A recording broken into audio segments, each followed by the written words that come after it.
Are you search engine optimized? SEO up in your face. It's like a bad commercial. Algorithm. This Bad Sunday. sponsor read right now. This podcast Salesforce? sponsored by the concept of algorithms. We got our first sponsor, DeepSeek. Oh no. It's already been security infiltrated. Great. Yeah, because it's open source. What'd you expect? You're open source. Fair enough. You got me. Working at OpenAI these days. You're working at OpenAI. Double. Got him again. Burn. All right, That's you want Jason some people- Bourne. Lots of You video got Jason games. Bourne. Oh my God. Tell people what we're talking about, Pat. Oh, we're going to talk about the state Hey. of video games. Where's the music? I'm going. God, I did the music again, or I did the music. Now you need it one more time because you love Damn it right so we much. do. It's your favorite. Here's the weird thing. I didn't hear the music. I heard it through someone else's speakers. That last time you played it, like, and Kurosh got down, but I didn't hear it. And I don't know if it's a thing on my side, whereas like normally when you do your like AM radio break in, You like don't hear All it. right. Can you hear it now? Can you hear the music? Can you hear the music? Because we're here talking about video games. I don't know what to tell you then. I'm doing the thing. Yeah, Totally We're talking fair. about video games, all right? We're talking about the state of video games in 2025. Are they good? Are they bad? Are they sassy? Are they sexy? Let's find out together.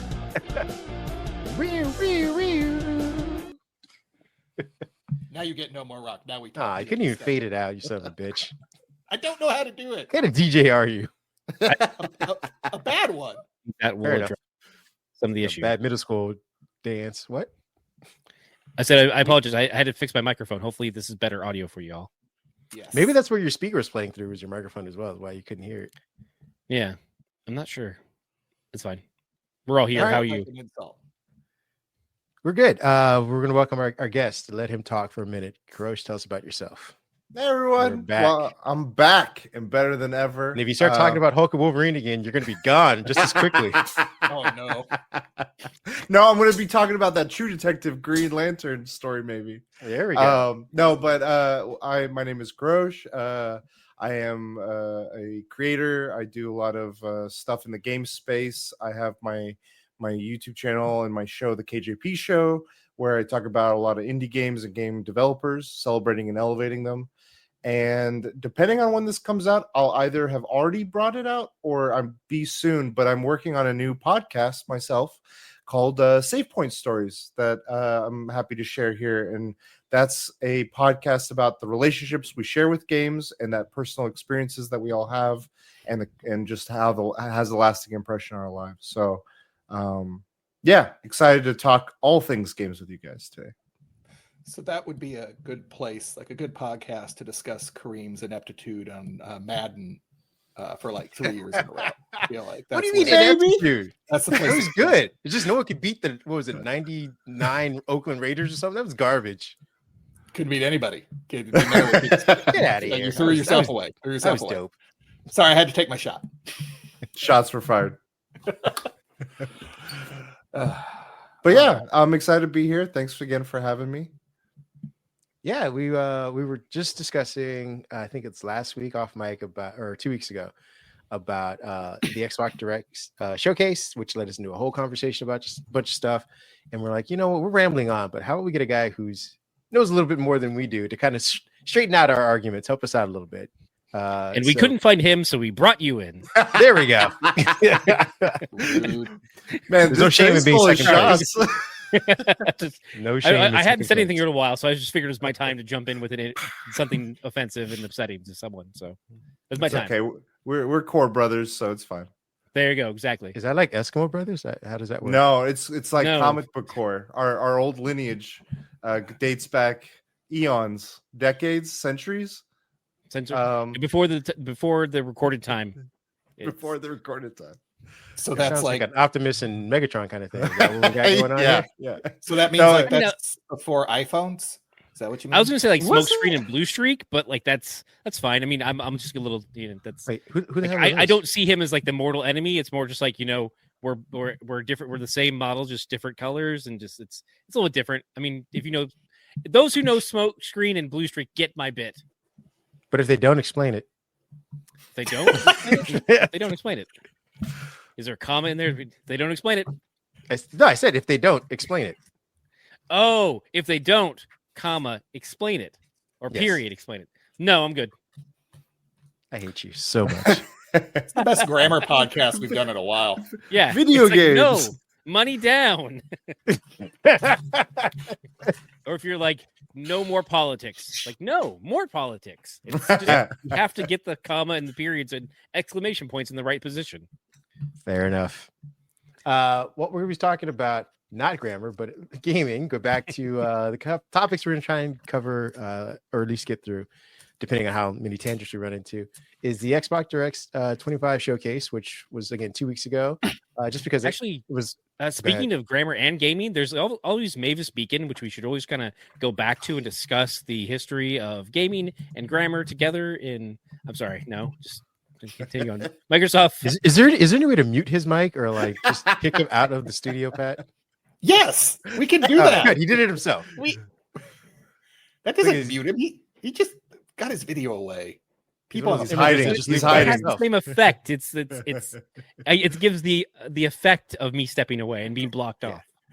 the Now he's back. illusion. Now we need the That's what reality. whores do. Now we And need I'm the reality. Ken. Actually getting rid of him, Pat. All right. No more illusion. Gotcha. No more David Blaine's in this bitch. Yeah, talking about the showcase, we'll kind of go through some of the highlights of the games because Doom. I don't know if you guys saw the trailers. If not, we'll bring some up as well for Doom: The Dark Yeah. Ages. Looks effing dope. We were talking about the Nintendo Switch because we finally got it, and I got it. Was it like 3 weeks after I got the old Switch? So I felt immediately off sleep. But hey, I'm enjoying the Switch. I was. Oh, really you're talking late about to- the OLED model? I got the OLED model, but then Okay. 3 weeks after that, the Switch 2 came. Yeah. out. It So was I'm the like, best. great. 'Cause he's like, guys, like I'm there. Like I finally stepped into it. I got the Switch. I'm ready to game with you guys. Not, and we were like kind of like, well, one, the Switch isn't really ideal for co-op gaming, but that's a different discussion. And we're like, well, why didn't you wait for the Switch 2? And he's like, they keep talking about the Switch 2. That's never gonna come out. That's And like like the Larry David music Nintendo's came up. like, Larry David's music came. So I was like, great. Then we talk about some of the most anticipated games of 2025. Kind of going over a few of those. I got a list.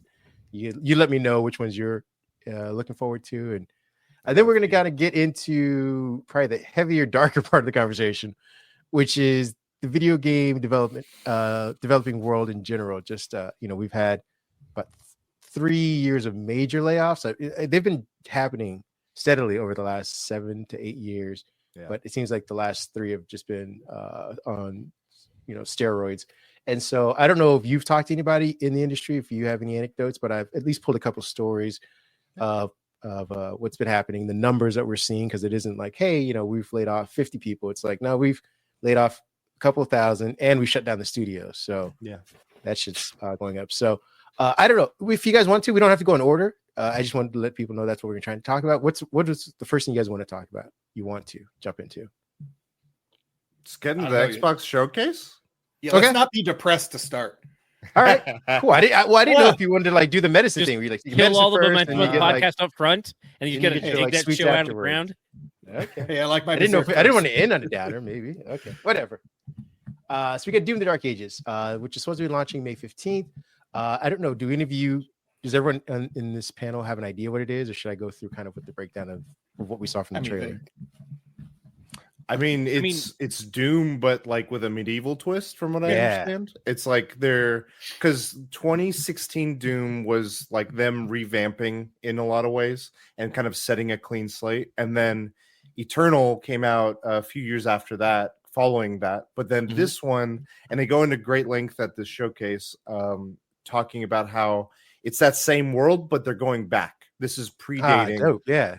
And this was the first time I realized it was going to go in timeline wise behind it. Granted, I don't know how much in terms of the plot there is, but they did mention that in terms of like, oh yeah, it's going to go back, and that's where the Dark Age, the medieval kind of vibe of it comes in. So yeah, Doom.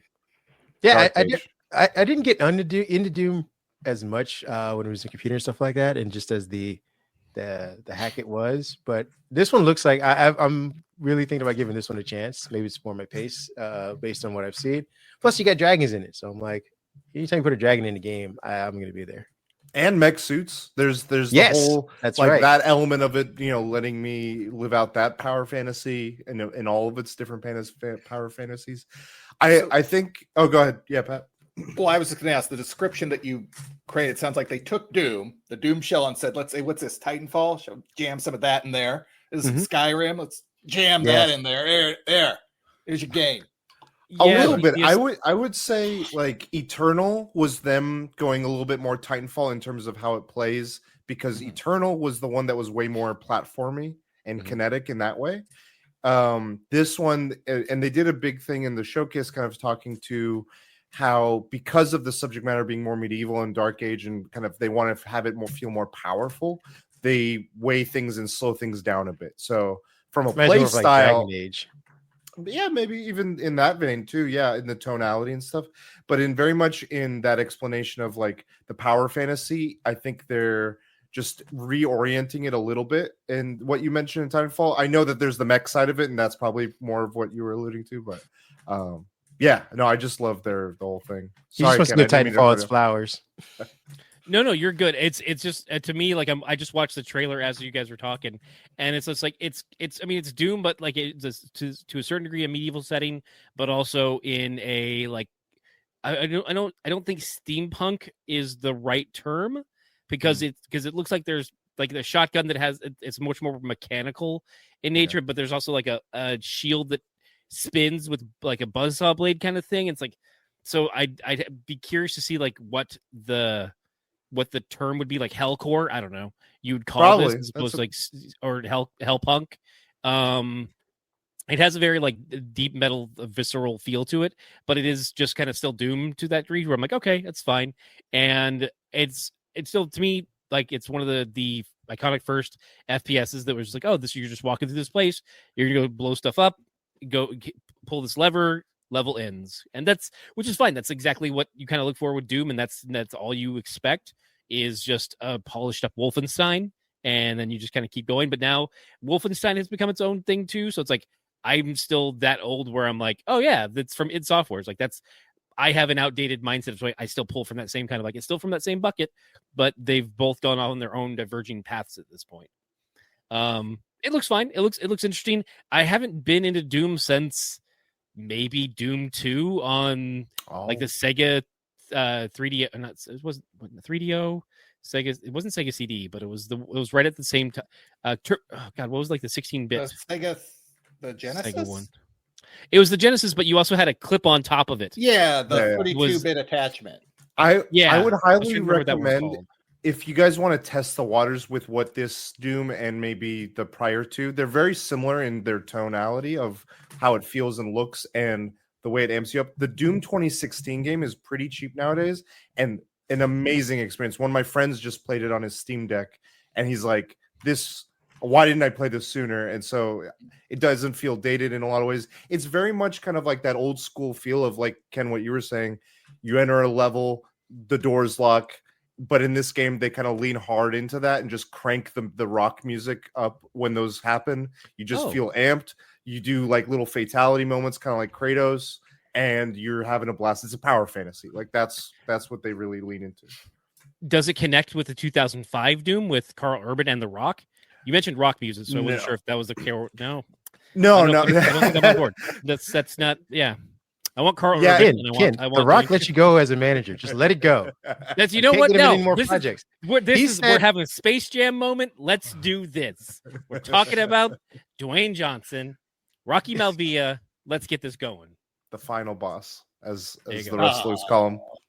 He's the people's champ. He made his own belt to prove it. Yeah. After Black Adam, he had to question your guys' relationship. I see why now. I see why. Hey, he's the one that wanted to redefine the power hierarchy in the DC universe. I tried to talk him out of it. I tried to be like, hey, he said that was your line. He said it was. You said it was going to kill. No, he also presented. He says lots of things. He said, "I'm not going back to the Fast and Furious franchise." And then, what happens? What's up, buddy? Let's go ahead and fight some bad dudes. Are those projects drying up? Probably. And I remember in 2001, he was there when Xbox was first revealed. He was. So this all loops back together. Xbox Showcase. Full circle. That's how we do things here. Welcome back to Tangential Giants. You guys remember when he killed Osama bin Laden?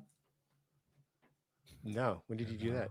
No, he's the one that broke the news. No, that was John Cena. Oh, yeah. Oh, was it Cena? No, I thought it Yes, was The Rock. no, it was Cena. He came out. He stood No. on the table, I messed up. and he broke the news. John Cena.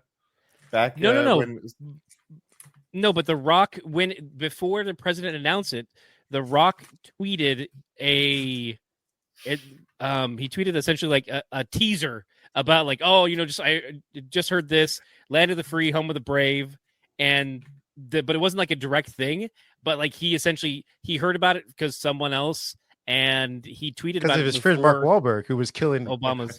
terrorists on airplanes What? constantly for like No. for the next 10 years. That's all he did.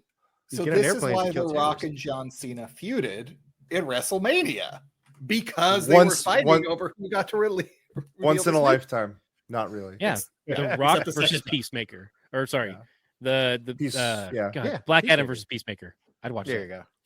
But one of the things I wanted to say too about the showcase, I know there's other games with it too, but the way they did this showcase was a little different than some of these other directs and formulas. And I thought with what they were doing in the few games they were talking about, it was perfect. I don't know if you guys had a chance to see the full showcase or just looked at the announcements, but like they kind of did a deep dive, but it was in a way where it's like feeling like, oh, here, like it's a behind the scenes DVD feature almost, as they're describing elements of the game, the rationale behind it and everything. I was like, you're giving me a reason to care and to feel like, oh, design choices were made intentionally and not because of numbers or metrics or something. And then on top of that, following through and just saying, oh, by the way, in 2-3 months it's coming out. Yeah. And I was like, dude, this is like that pacing, that cadence, that everything was like so good. How did they keep it? I mean, I think people knew it was in development, but how did they keep it under wraps that it was coming out so soon? Because this is the first time they announced the release date, right? Yeah, I think this was the date it was announced, but they last year, I believe, teased at one of their summer showcases or something. Okay. It was coming out in the near future, and usually the cadence, unless it's something crazy, like for instance, The Witcher 4, like when that got announced at the Game Awards, there's no date announced, and people would just automatically just assume, okay, that's years out. With Doom, with most games, the typical cadence is, oh, we're going to announce it within 6 months to a year of whenever it's going to launch. So we knew kind of it was going to be sometime in this year, just them giving the hard date, and then it also being in, what is it, April, I think is the release date, sometime around May then. 15th. Like, yeah. And that being so soon, I was like, okay, they're confident. They've done testing. They're at the point of like, we're in the tail end of this. And I thought that confidence was really like good, and they have a good track record. So I was Nice. very impressed. Yeah, I'm looking forward to it. Definitely looking forward to that. The next one I was looking forward to is the South of Midnight. I mean, this is the DEI game, so just letting everybody know this game may not make it to YouTube. I'm out. Yeah, I figured you were, Pat. This one's really crazy. I love the ambitious like creative designs that they're taking. Yeah, the whole I'm a little idea bit- of like stop motion kind of thing was kind of cool. Yeah, I'm a little perturbed by the character's name. It's very Star Warsy. Her name is Claire Obscure. I'm like, No, that's a different game. That's the Claire the next Obscure one. Expedition 33. That's a game we need to talk about as well. But Yeah. South of Okay. Midnight is gotcha. Is- The way the list was stacked, Yeah, no, it made it look yeah. like that was. I apologize. That's on me. Oh, no worries. Okay, then never mind. That we'll I'll pan that name. We'll get later into on. that name. Yeah, I think we all have ideas on that. But Hazel is the name of the main character in this one. So Star Warsy. Hazel, like the eye color. Come on. But she's got a cool power. I guess they say she's a weaver of some sort like that. But the animation looks great. I like the concept because it's a third person kind of open worldish kind of thing going on with hints of voodoo and magic, which I think are pretty cool. And then they have this cool narrator character, it seems like, this guy's going to be helping her throughout the story.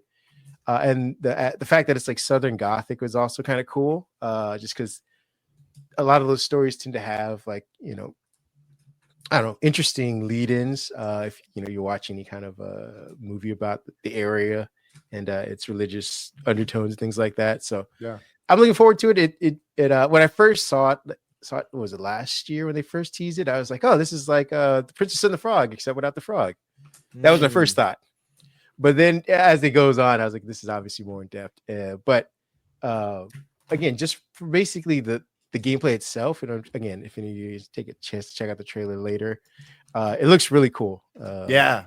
I think the biggest thing that I'm proceeding, I'm very optimistic with this game, but I'm proceeding with a little bit of caution just because a game can look great, but feeling great in the controls is kind of like, there's some games that just miss the mark on how very much so how it feels, and that connection between like you're doing an action and seeing what that plays out like, and then the gameplay loop itself, because most of what it showed was highlighting the different wild large characters that you interact with, almost like okay, go from point A to point B, and now there's a boss of sorts, now there's another boss of sorts, and I'm more wondering what happens in the in between, like what are we engaging with, what are we doing, what are we not doing, kind of thing. And I've seen some trailers, some other clips of it. It looks like there's gonna be a lot of storytelling, so you're probably gonna be watching a lot, which isn't always my favorite thing, but because of the way they're doing the cut stop animation, I may give it a little bit of a pass for that.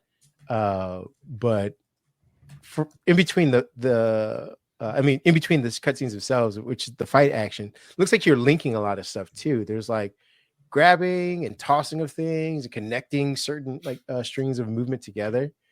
And I don't know if that's just aspects of the weave, so to speak, but that looks to your point. I wonder if that's gonna be fluid enough, or if it's going to be timed. Like, all right, you press a button and it does a whole animation, and you sit there and wait for it. Then you press another button and it links that animation. Versus like, I have to move the controllers in certain ways to do certain different movements that connect or whatever. Yeah, you need the moment to moment to really blend together the larger, bigger set pieces, and it seems like they have all the elements of it. It's just them being, from my experience, it's a new IP. It's a team that has a little bit of a track record, but I don't know too much of what they've prior worked on. Compulsion Games is the studio. Yeah. And they did We Happy Few before. Yes. This, which have you guys played that game before? I played it once because I think it was on free on Xbox when it first landed, and it was weird and kind of creepy. Wasn't my style, but maybe I need to go back and revisit it. It's funny you say weird and creepy. Sorry, go ahead again. I would say it might be the same thing here. It might be the just the trailer that I'm seeing and the visuals. Aside from the stop motion kind of certain aspects of things, like to Kareem's point about the stories, I'm getting a little bit of like Alan Wake vibes from some of the storytelling interactions I'm feeling. But again, this is just like, it's not a one-to-one comparison. I'm just trying to like see little notes that I see comparable. But I'm intrigued. But as we've talked before, like most games nowadays, unless it comes to Game Pass where I can play it for free, like it's just like I only buy a very select few amount of games, and then there's the ones like, oh yeah, that's for free, me and my friends can play, okay, that's cool, like I'll jump on that. But it's not something I would necessarily buy and have pre-ordered, which we can discuss about pre-ordering in another. These are racist. Yeah, it's too much DEI. It's just too woke.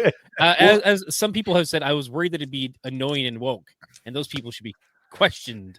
Something to note here about every one of the games in the showcase, they're all day and date Game Pass games. So yes, that was another element of this. Like, there was a confidence in what they were showing. There was release dates that are very soon. This game's coming out in early April, I believe. April 8th, April 8th, and they're all also on Game Pass. So and this is from someone who's not an Xbox player. I thought this combination of games that was shared was probably one of the strongest, hopefully, directions of like, here's big reasons why you need to be on Game Pass for new IP that we've been acquiring and doing so much, like bringing it in. Now you can seize the fruition of some of that. I had one other point just for the gameplay. She does have a grappling mechanism that's very similar to like the Spider-Man games, which I thought might interest you, Ken, if you don't have to pay for it. She does do this kind of like launching of whatever this wand thing is that'll connect to stuff that allows her to swing and kind of do some motions like that. She can float or glide, so to speak, if she gets enough air. Again, this is the South, so you're not going from building to building, going from like, tree moss to tree moss, but it does have that aspect to it as well. Now we can get into Pat, actually, Clair Obscur. I interrupted Pat, so I don't know if he had another point we want to touch on. Oh, I was just going to say, I would expect this, given the theme, to be a lot more horror-based than even the trailer would entail. And I would imagine that if this is a hit, we'll be visiting Appalachia shortly thereafter. Yeah. I'm just imagining like what you could do with this and how you could. Oh yeah.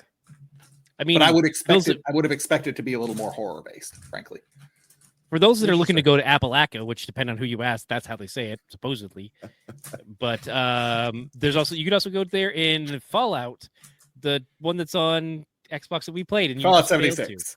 There you go, 76. Sure, why not? Okay. That's also based in Appalachia. But anyways, I think another Fallout game is supposed to be coming out this year. I mean, just like 20 years from now. Don't worry about it. Yeah. You're definitely considering discussing making the beginnings of a plan to have the concept of a Fallout game. Or we can just go back and fix one of our old shit ones. Perfect. No. Mods.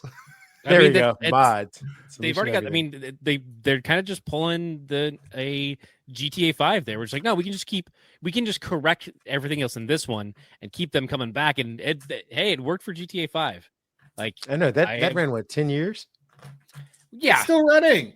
Yeah, Three it's still going. Well, yes, That's- yes, it is still running. sorry, three iterations of platforms. Yes.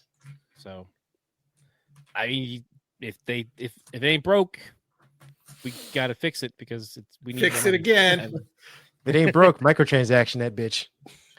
Season passes, baby. There you go. Yep. Unlimited It's only downloads. It's only $30 a quarter. Don't even worry about it. It's cheap. Yeah. What is that? You're like, ripping us off. what's that, one Coke a year? You're good. Fine. All right. On to Clair Obscur Expedition 33. Launch Yeah. April 24th. Ken, get out your rant. Okay. There's a rant here. I don't know, Oh no, you didn't like her name. Clair Obscura. The name Clair Obscura. It's like Savaggio Press. I'm like, we couldn't come on. Like it's what's gonna be obscured? Like just it's too. I don't know. It's too on the simple nose? to me. I want it's too on the nose. I want come give you a little bit something better here. Well, what do But you yeah. think, based on the title? What do you think it's on the nose about? Like without They're knowing obscuring anything else? something. She finds things that are obscured. Okay. So I mean, I Okay. have no idea.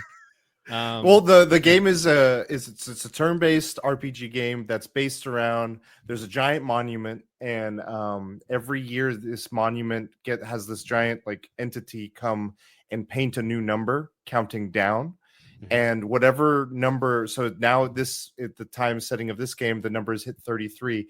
Anyone who's 33 years old just like Thanos snaps and disappears, and so every year it just goes lower and lower.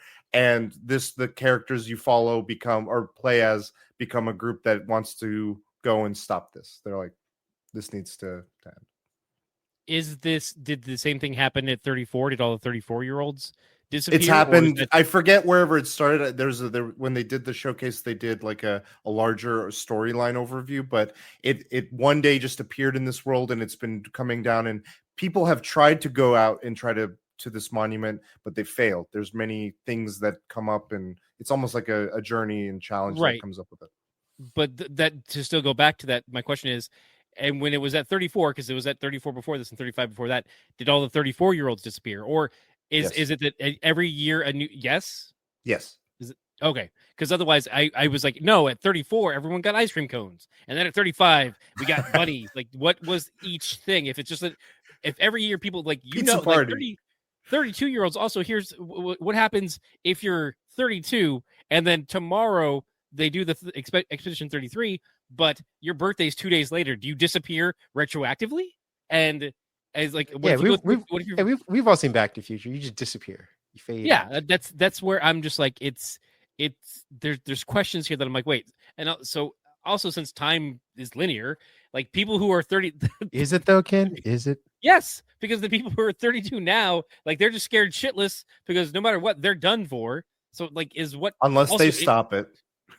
Unless they stop it, but got to have hope. But we already know that it's gone on new for hope. at least 3 years. So what's the Get better fighters.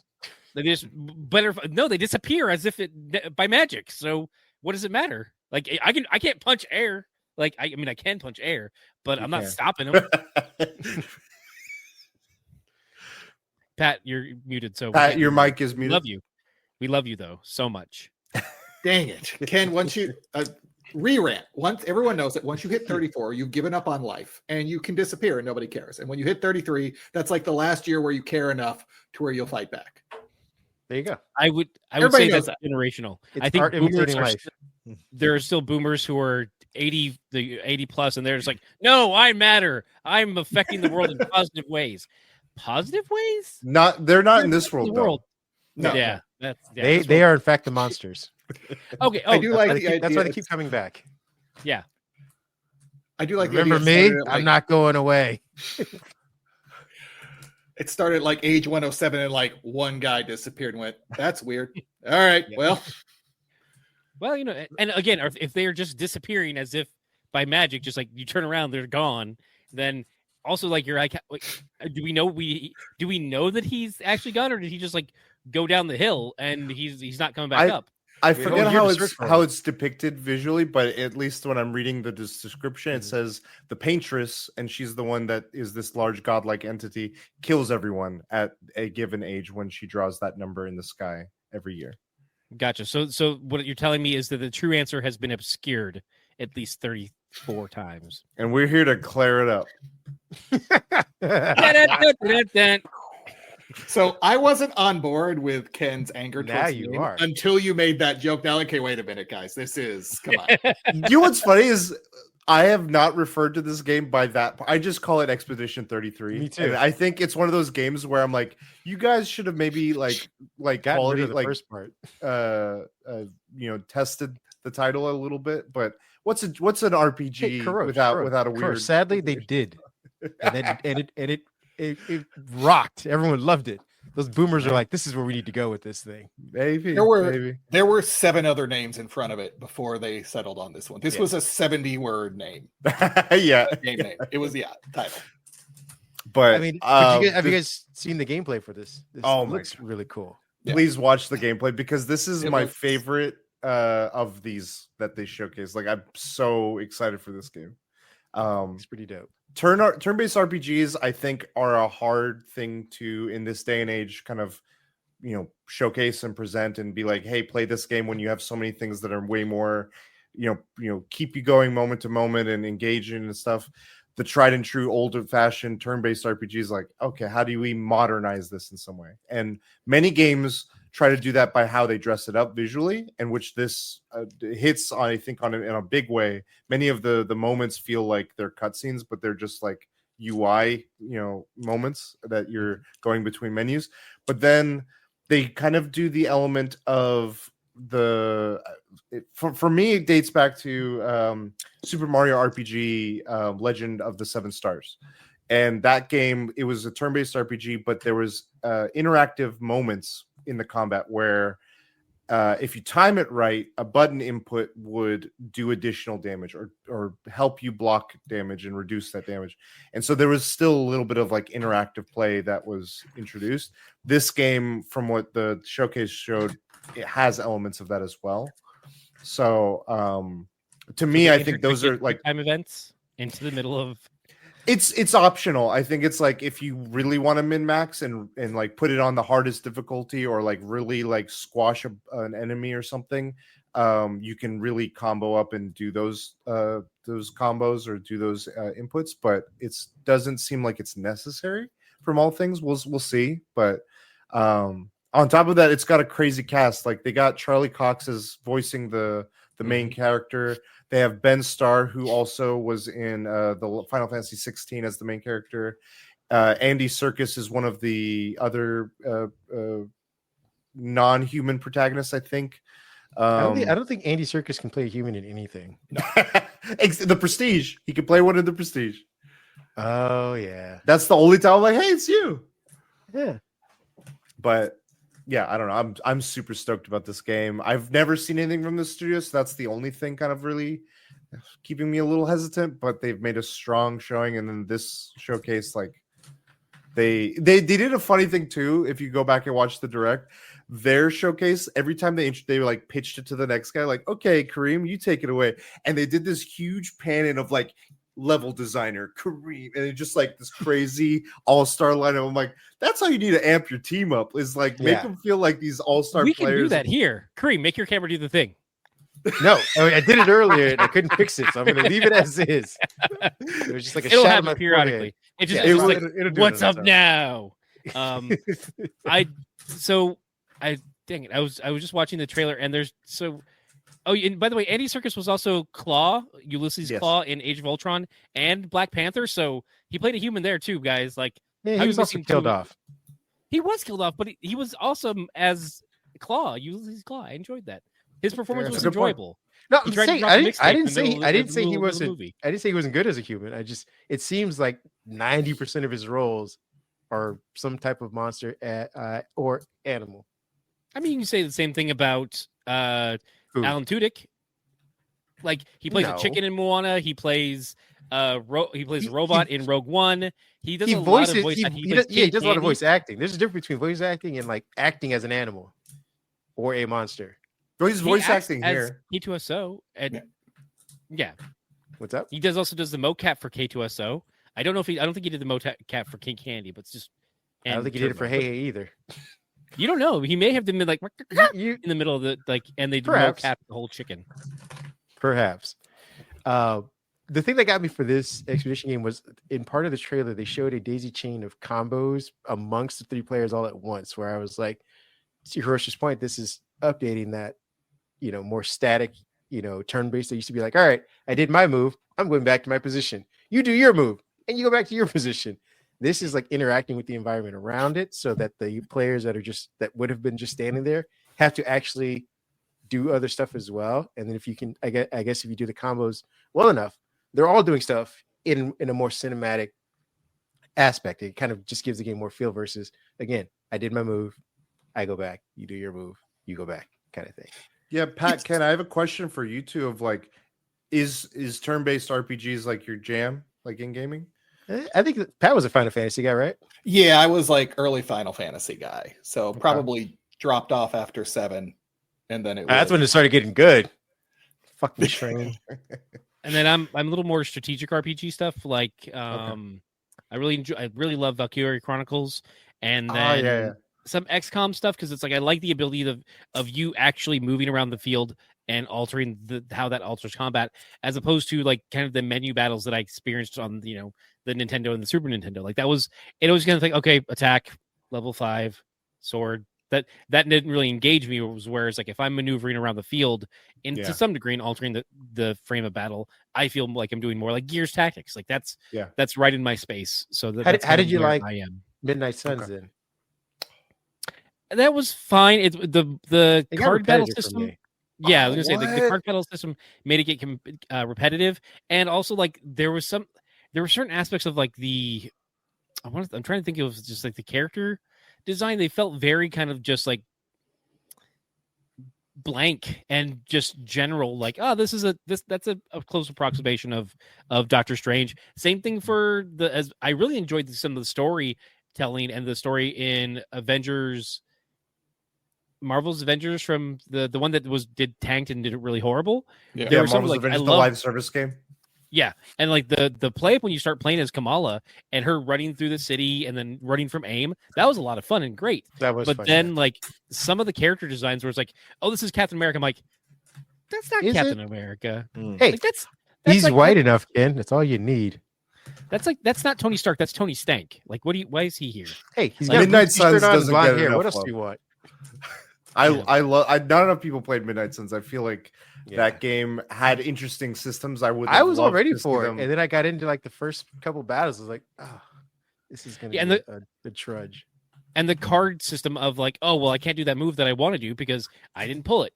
Well, no, I if I'm playing this character, I want to do my moves. I want to know I could learn and Did you adjust. change and Did you change your deck at all? I don't or think like I this? played long enough to get to that aspect of. I didn't mind that if it moved as quickly as other card-based games. Like if it moved like I do a move, they do a move, I do a move kind of thing, as fast as say like if you played Snap or something, then I wouldn't mind like, all right, I didn't pull that yet, or I didn't pull it in that deck, but I can get around to it throughout the battle at some other point. But it was moving so slow that I'm like, not only did I not pull, but it took me forever to do what I do have in my hand to get what I need done.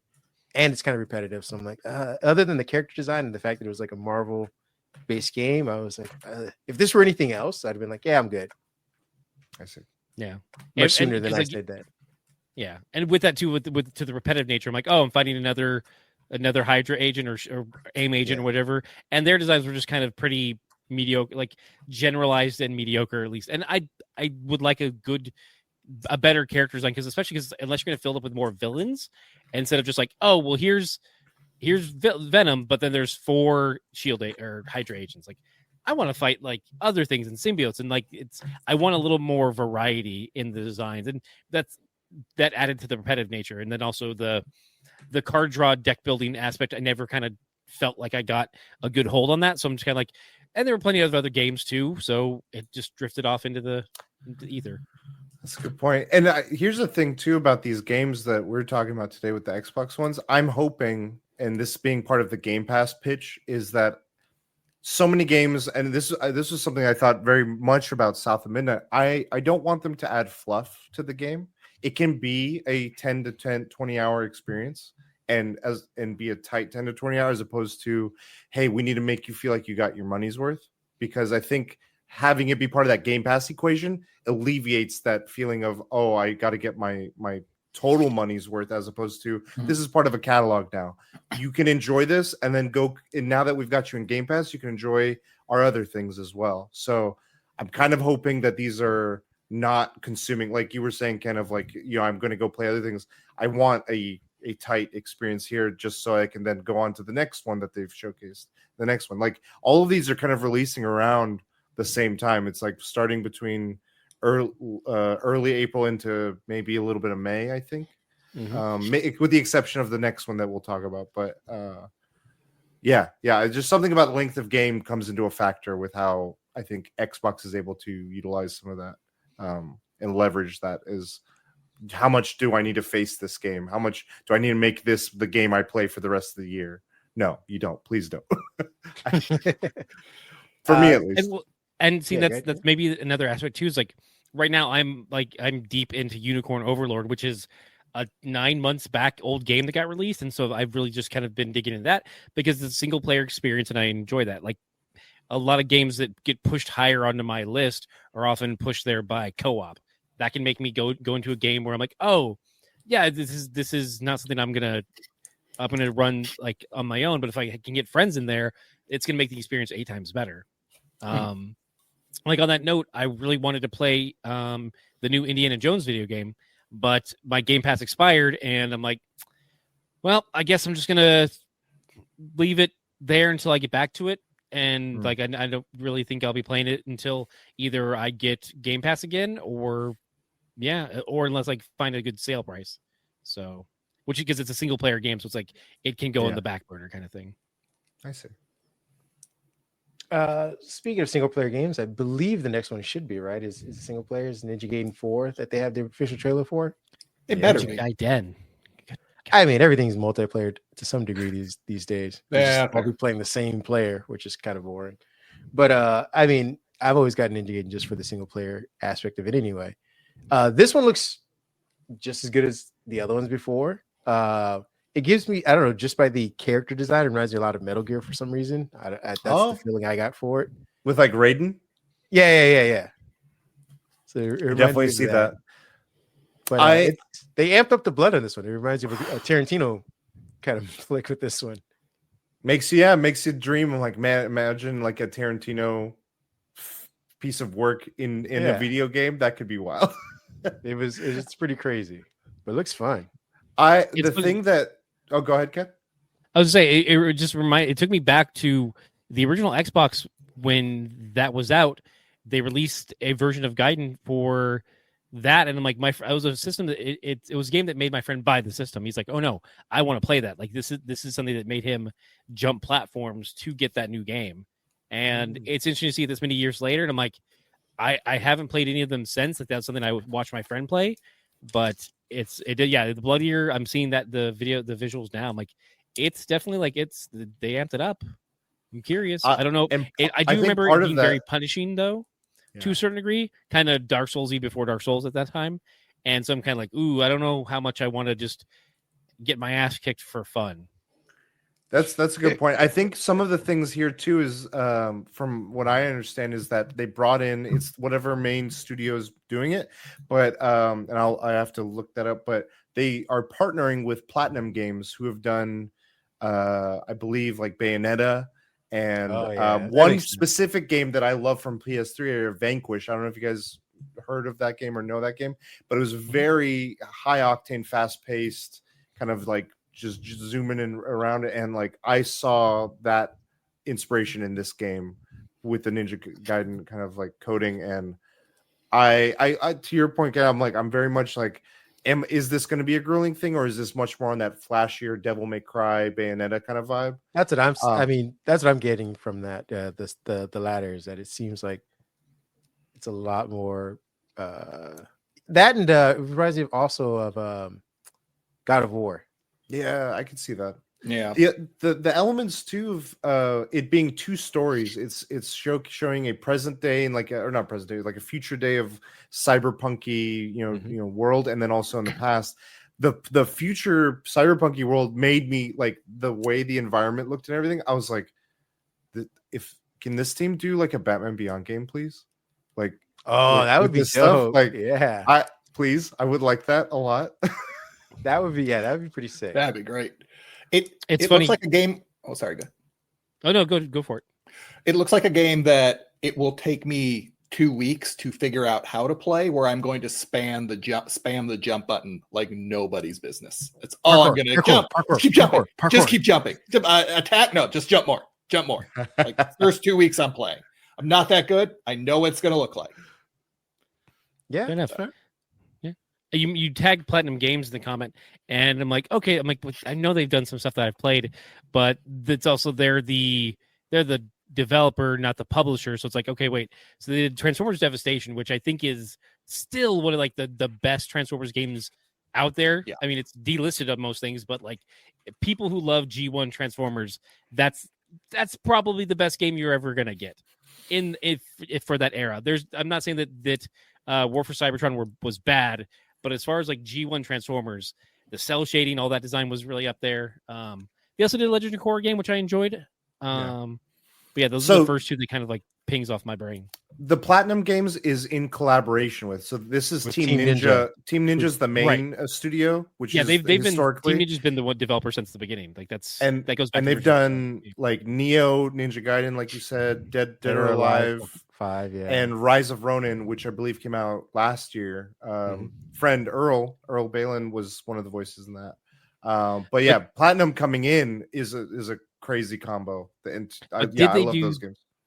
Did they do Dead or Alive beach volleyball? That's the question I need answered, because we'll have to talk to them. Who did do that? I have no idea. I just remember like there's things that I remember because the same friend who bought the Xbox for Ninja Gaiden bought that game as well. But like the things that at the time that they were doing, like, oh, you can just rip an entire CD to your Xbox and then play it during the game. And I'm like, oh, that's really kind of interesting. You could do that with the Xbox 2 later on, I saw, but like just that aspect, I'm like, oh, that's really cool. I like that. It was Team Ninja that did the Extreme Beach Volleyball. Oh, it was? Okay. Yeah. So we're in good hands. Yeah. So Ninja we're gonna run into some boobs somewhere in this game. Oh yeah, that's goes without saying. All right. Well, just final thoughts on the showcase, because I know there were a couple more. They had the announcement about Ninja Gaiden 2 coming back to the platform. Which is out already. Yeah, I think it was launched the same day that they had the announcement, and some other minor games, but these are the main ones I thought we should talk about. But if you guys have any ideas on just the idea of I don't know if we haven't covered it on this pod, but the idea of the game showcase going away and being replaced with these more controlled versions for the studios themselves. I think Nintendo started it back right before the pandemic. They were like, hey, I'm pulling out of E3. We're gonna be there in LA, just not in the main studio. They're like, oh, we're gonna be across the street. And people are like, why? Like, because we can fucking do that. We're Nintendo. And then Sony, I think, did it the year after. They've been doing it. Yeah. And then Microsoft was like, well, we'll do the same. So I just wanted your guys' thoughts on like I've been to E3, had a great time. Been to some of the other comics, and I know developers rely on it. Studios rely on it too because they can sell swag and merchandise and how you network and stuff like that. But if these kind of things where they have them every quarter, I think it's every 3 months or so, they'll have another showcase of something else in the gaming world. Do you prefer these now that we're not going to these things anymore, or would you guys like to have E3 come back? As someone who never attended an E3, I had a ticket one year but didn't make it because of life. It's the internet age, so I'm just kind of like, I'll watch a trailer when someone shares it in a Discord or in a chat. Hearing the level of opulence that they've gone through in the past of like, even if not part of this, but also where they'd have gaming events where like, oh, they're gonna fly you to Montreal to see this game that's themed about, it's in Canada, so we're gonna have you there. It'll be a whole experience just for the press to enjoy. And then you fly back and like you're supposed to report on that now. It's like that you gave them a vacation, and the idea of like these bigger events seem more just for the spectacle of it all, at least from my viewer standpoint. But I'm not really wowed by them anymore. But also, I don't know if I was ever super wowed by them. I don't know. We're not a best answer. I'm going to take the opposite approach, and I would like to see them come back because I like it when they do these kind of industry-wide events where everybody gets together. And I think, like you said, it's good for especially the smaller studios, those mid-level size studios that can afford to be there and can get their wares in front of a larger audience. And maybe they couldn't even if they were just trying to push it online. Didn't go viral. Nobody sees it. Okay.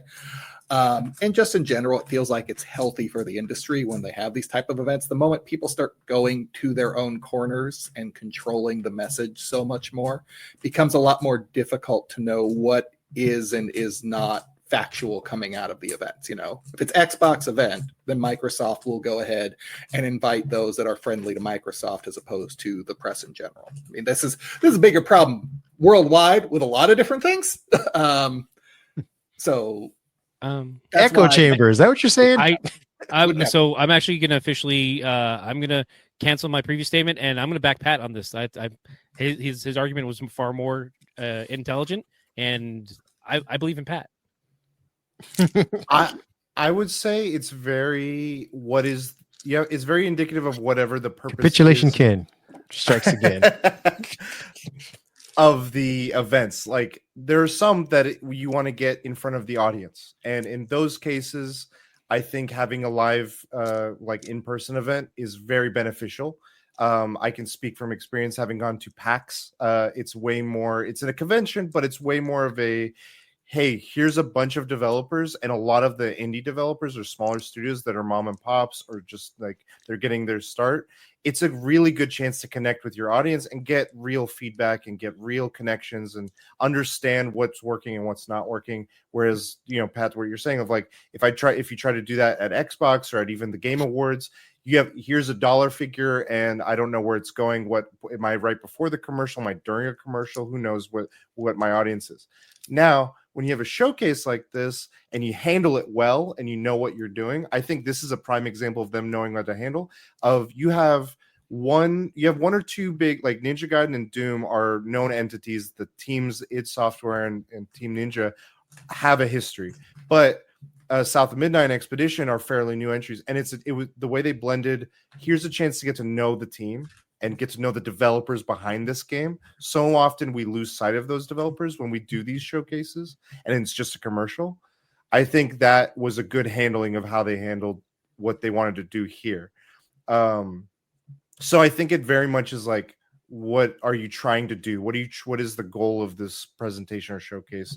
You'll have an E3 where it is not maybe there is a public facing element, but so much of what developers get out of it in a showcase like that one is getting a chance to meet with publishers and get funding and get resources. And so that's its own, focus and effort and that it had. So each one of these, I think the important part of it is like, what is the purpose of this, whatever we're doing?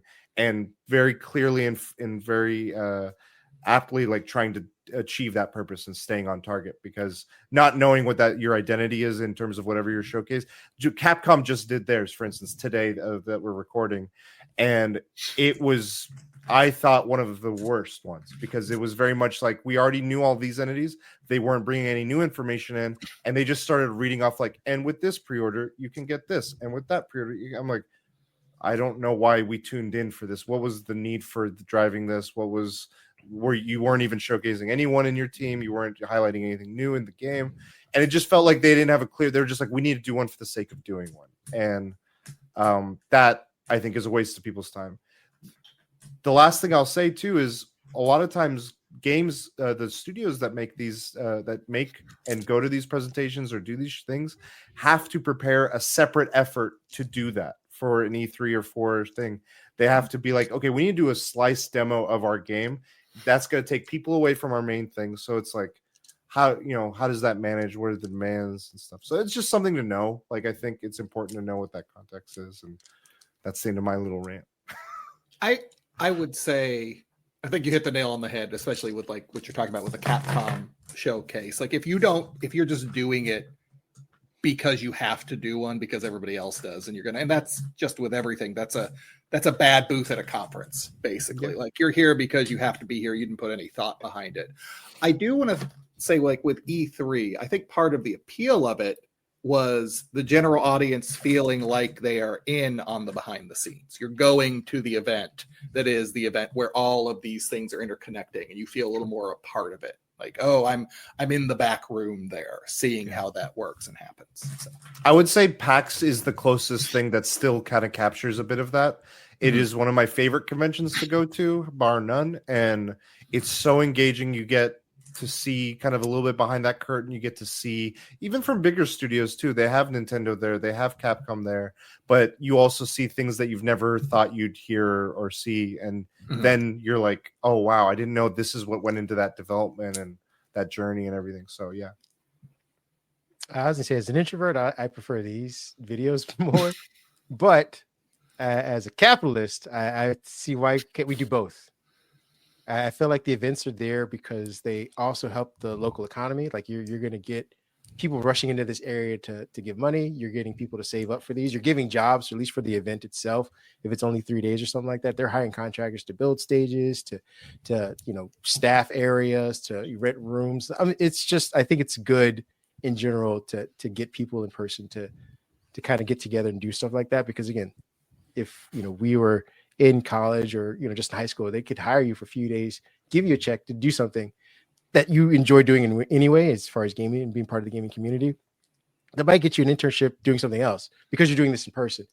We start counting pennies and dollars when we start saying like, all right, well, we can do this showcase on our own with less people, and we can even save more money by doing AI CG, CG intros, and start cutting corners on the employees. We don't need that many developers to employ to play the games, the demos. We can pre-render those beforehand. How do we keep saving money if we keep cutting out corners and just making this an all digital kind of thing that we control? So I would like to see both. I'd like to see have E3 and then have this be a supplemental thing that people can go in, to Kurosh's point, and you highlight your developers. You showcase the guys who sat down and drew all of these cells, people that made all the decisions as far as, and explain the decisions you're making, because you're not going to get everyone in person to hear that. So if Kurosh went in person, he can then come home or go back to his office or whatever, and then watch this as well and report on that if he's a reporter, or talk to his friends about it and share these clips online as well. I think you should have both. I think that'd be a good mix, but I think because of COVID, everyone kind of shifted towards this, and then all the studios were like, well, we could save money. And then they completely got rid of the other thing. And I was like, no, that's not the lesson we should have learned. But that's my rant. It's interesting because there's parallels that I'm seeing being drawn to like specifically kind of showcase events. And I'm thinking of other media points that they've tried to do something similar and failed. I'm thinking of the DC Fandom, where they're like, oh, hey, here are movies and some comic stuff. And it just felt empty and it didn't feel at all engaging. And they tried to make it a show out of it. They tried to be like, yeah, here's the stars. So it's like, to your point of like, let's save money. I'm like, well, they're still paying The Rock to tell you how they're going to change the hierarchy of the DC universe, which is random that this came up twice in the podcast. I think you got a grudge. You got a beef. I'm just saying, like, Ken versus The Rock, ladies and gentlemen. Rock Yeah. WrestleMania is right around the corner. Hey man, get your ass to Vegas. Be ready. There you go. All right, let's jump into our next topic. Unless you want to, you can put a button on this, Ken. Yeah. And so, I was gonna say, there's also they also did the same thing with Hasbro. They've done their Pulse events where they've done a lot of like, we got the Black Eyed Peas to do a music set in the middle of one of our toy commercial like things, because like everyone's at home now, so we'll do it like that. And they've since, now that things have changed, gone back, they're like, we're just gonna pull this back again and see, like, we didn't really need to have these people in here to introduce things, which, like, people are already here for whatever reason they're here. You don't need to sell them on the event. But maybe that's something they just learned after a couple tries. But speaking of which, by the way, I'm upset that the Capcom showcase didn't bring me any new toys for Marvel vs. Capcom, because I would have been here to buy those. I am happy that the Marvel vs. Capcom fighting collection is going to finally come to Xbox. Yeah, I'm glad about that too. That is the reason why I bought wanted the Switch. I'm like, I gotta get the Switch for this specific thing. It took me forever. But it's on Xbox though, so why? It wasn't mentioned at the time. Why'd you get the old one? Why'd you get the old Switch? Why didn't you just wait for the new one? It seems like a. Moving on. There's the a new Nintendo one. Switch 2. I know. Sounds like you got taken for a ride. I did. Yeah. She never said where we were going. What was? Don't worry about it. Don't worry. The ride is going to be the ass beating. I was going to say this feels like one of those situations with that song, that "Baby It's Cold Outside." It's going to get very rapey very soon. That took a turn. That took a turn. Next topic. Switching it up. Speaking of raping your wallet. There you go. I don't know. I feel like Nintendo's got this in the bag. They're probably going to charge roughly the same amount that they did for the OLED one, because they know that this is working. But what are you guys' general thoughts of, like, Nintendo was like, hey, if you guys won't shut up about it, here it is. That's it. Fuck off. Yes, CES I think was what pushed the envelope there. So? Because so many third-party suppliers were showcasing, like, this is the case on this demo model that we've shaped that, let's say it's acting like the unit in some general ways. And people were like, this is it. And then I think no, it's not. Like, we didn't say anything. Calm down. And they did that little video that they had. See, I was going in a different direction. I was saying, because of all of the handhelds that were showcased at CES, they were like, hey, assholes, we originated this shit. Come get ours. Don't go buy these other ones coming out in May. Just wait a second. Here's the damn thing you wanted. Here's the Switch 2. Don't go buy the other ones. Hey, Mario Kart 8 Super Deluxe coming at you right now. No, we're not making a part now. Shut up. 8 Super 8 Deluxe. Because it was what, 30-second trailer, and that was it. And it wasn't even about like games or anything. It was just, hey, this is what it looks like. Shut up. I would equate it to, you know how like with movie trailers, there's the trailer, but I feel like this was like a teaser. Honestly, It was like, here's some base specs and a general idea that your purchases. Kareem, rest assured, your purchases on the Switch will carry over. And that was one of the points that they made. But outside of that, and a little tease of a Mario Kart of sorts, it seemed like that's what they were teasing. I mean, there's a lot to get into. The general thing is, I will preface, I'm very excited. I'm very much looking forward to it. I was a big fan of the Switch. There's a butt coming along. Nintendo has a reputation in my eyes, and like every one of these like Xbox has their personality and their own rhyme and reasons. PlayStation has their thing, PC's got their thing, but Nintendo's always been, we're a little weird. We'll do something cool, but it's going to come with a little bit of weirdness, and it's just part of us.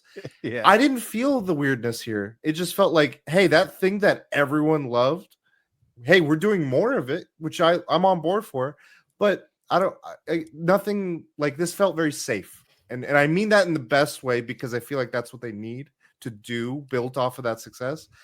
And if you look, like, going back and looking at, like, hey, we had the Wii, let's build off that. And they went a little weird and they made the Wii U, which was not very successful at all. So what you're saying is you want Labo 2. You want cardboard to wrap around your game system so that you can then do something else. I think he wants them to bring back the Wii U. That's what I'm getting out of this. Virtual Boy time, folks. Virtual Boy, baby. I want Fire Street glove. Pass. Like, I want that level of weird. If you guys remember Street Pass, it was like the 3DS feature that you, as your console, was nearby in proximity to another 3DS, they would have a little tag share, and then you would be like, I met someone from this region, and their me would be like that level of weird was like a weird that made sense, and there was a social connection that built around it of like. I'm going to conventions and I'm doing if this thing doesn't have if it has NFC or not. True, We but I could just be meant having like controllers left and right. Everything they showed here very much played like it's what but just more potentially. So- and even that I don't know if it is. Like it's a So bigger more screen. amiibos is what you're saying. You still want more Maybe. amiibos? Okay. I mean they're fun, Toys, but Toys to Life had its run, but let's go. hey, it's Nintendo. They started with like the toys Yeah. and stuff. So again, just there's an element of weird that I always love about Nintendo, good or bad. And I just felt You're like not king shaming. You're fine. I get it. yeah. And Nintendo do your thing. But that was the most immediate thing that I saw. I'm like, they're here to win and to be successful. I just don't know what that means as a business. Like, okay, this is the new MO. What are we gaining and what are we losing? Are they going to be very similar to the others now that? And Kareem, this kind of goes maybe a little bit to your point, and I'm kind of going off for a sec, but forgive me. They kind of started the whole handheld joint, like it's handheld, but it's also a console. Everyone else is doing that now too, and some of them doing it better, some of them doing worse. But now, like that becomes normal. Then where does Nintendo find its identity besides its IP? Like, Well, I mean, yeah. I was saying in terms of handheld, this was the thing we had off air is that Kareem is saying that consoles are going away and everything will just be cloud gaming on your phone and that's your handheld. So is this a step in that direction that he's saying that like, no, there won't be a Microsoft Xbox after this generation or maybe the next one. And then we're just moving forward into a consoleless hellscape of everyone cloud gaming.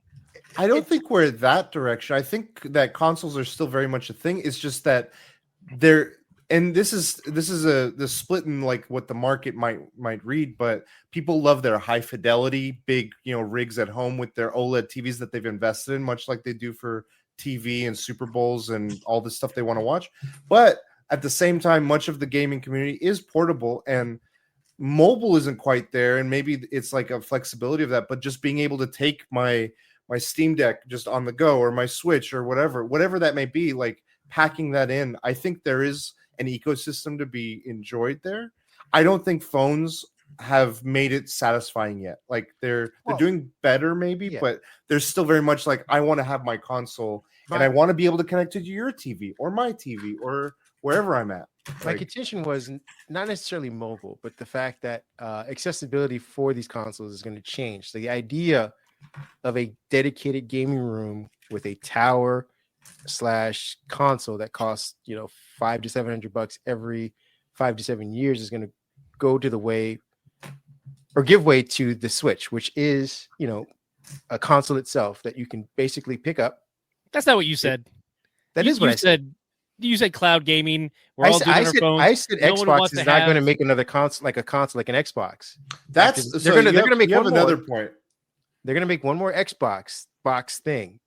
And I think after that, they're just going to go to the console that you could do with the Switch, which is a mobile console. Like you can pick it up, unplug it, or you can plug it into a TV like he's saying and play it on a big screen.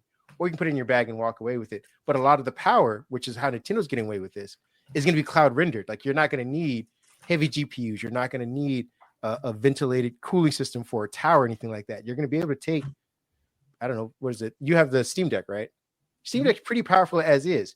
And any other power you would need for that is going to be done cloud side. I don't know if it's cloud necessarily. I think the technology that's going to be the biggest push is the DLSS features of kind of that AI kind of bridging the gap of fidelity. I think that because of the cloud thing, you're dealing with reception, you're dealing with Wi-Fi. Yeah. I tried. There was some games that they were like, you don't blame the game. You don't blame your internet. That's on the game. That was our contention of saying like, and my point was like, if I have a bad, I say you blame the internet. You said you blame the game. I say like that doesn't matter. If I can choose to have the gaming fidelity all within one console, I will do that. I don't want to worry about the internet. That was my point. My point is that most games, 90% of games, you have an online factor to it anyway. So when you can't play that game, you don't blame the developer. You don't say, "Oh, your shit game sucks." You say, "Oh, my bandwidth sucks right now. I can't play the rest of this game. I can't get out of the game what I need to. I can't play with my friends online and stuff." So that's what I meant about the cloud. You said that you would blame the game, and I'm saying you blame the bandwidth. I blame the Xbox. I will say Xbox is not working because Xbox is too slow. I can't. But I the can't Xbox is the one. If you don't have internet, how are you blaming the Xbox? Because in this case, I can play games that sit on my console. I can play Ninja Turtles, Shredder's Revenge, just me, couch co-op, and the missus with me. We're playing that game co-op together, and it plays perfectly fine. No internet. I can play Unicorn Overlord the same way. There's games that can be played without an internet connection. Yes, there's updates. We've discussed this before, but there are like when I have issues with the internet, like when I'm playing Division 2, like that's acknowledged. I'm like, yep, yeah, that's this game's laggy. Like, and also I understand that other people's systems who are connecting to it, it's multi-tiered. But if I want a solo gaming experience, I don't want to worry about I can't. It's really laggy, and it's because my phone isn't loading stuff fast enough from the cloud. For instance, like the need for a cloud connection, like I'll give an example. Prince of Persia Lost Crown is a perfectly like local single player game you can play on like your Steam Deck or your Switch or whatever. But when they were first launching it, it was like, oh, we're trying to connect to the Ubisoft Connect platform to make sure you have the cloud save. And if for any reason that disconnects or you don't have that, you're on this, it didn't prevent me from playing that game. I think if it ever got to the point where, and games have done this, where it prevents you from playing the game if it can't do its connection thing online, that without any need, that is a way of like, this is going to fail. We're going to go off the edge. Do you hear that? Do you hear that? That's EA's music. It's EA's music. But the handheld thing, like that's one element, and this is kind of in the Switch sense. But I wanted to jump in on what you said about the Xbox. I think, and they've been trying to get this message. I think it's a difficult message to get across because it is so different from the way our heads are wired. Of like, hey, I have console, now I have ecosystem. I think what they're doing is a little bit multi-tiered. It is they want us to be in their ecosystem of whatever you're on. We want you to build your library and your portfolio on Xbox platform, whether it's your computer, your phone, your Steam Deck, your Xbox console or anything. Just play our stuff and be on our Game Pass stuff. So you're in our ecosystem. And then if you're an avid fan, if you're in I really want to get the best experience or whatever, then that's where the console, the hardware comes into play for them. I don't think it's meant the same way PlayStation or Nintendo or have been vying, where it's like, if you want to do our stuff, you get our thing. Like that, I think that they're rewiring how they're trying to have people think about that. And I think they can only get away with this because they're Microsoft and they have just bajillions of dollars of cash. You just look at the acquisitions alone. Like they're investing in developers. They're investing in getting the studios on board. They're not investing in more like hardware, big ways. They can just do, if you can play the highest fidelity of a third party game or any game, you can play it here. Like, well, I don't think their console sales are less and less becoming an indication of their success as an overall entity, I think.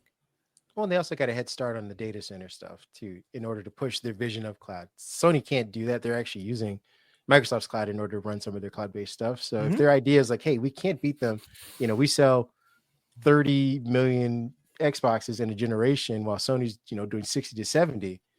We're not going to catch up to that. So we're pivoting to the cloud, which we do have a stronghold on. We have tons of leverage to use that. It's going to be a lot slower to go here. But if and when this does catch on, Sony won't be able to.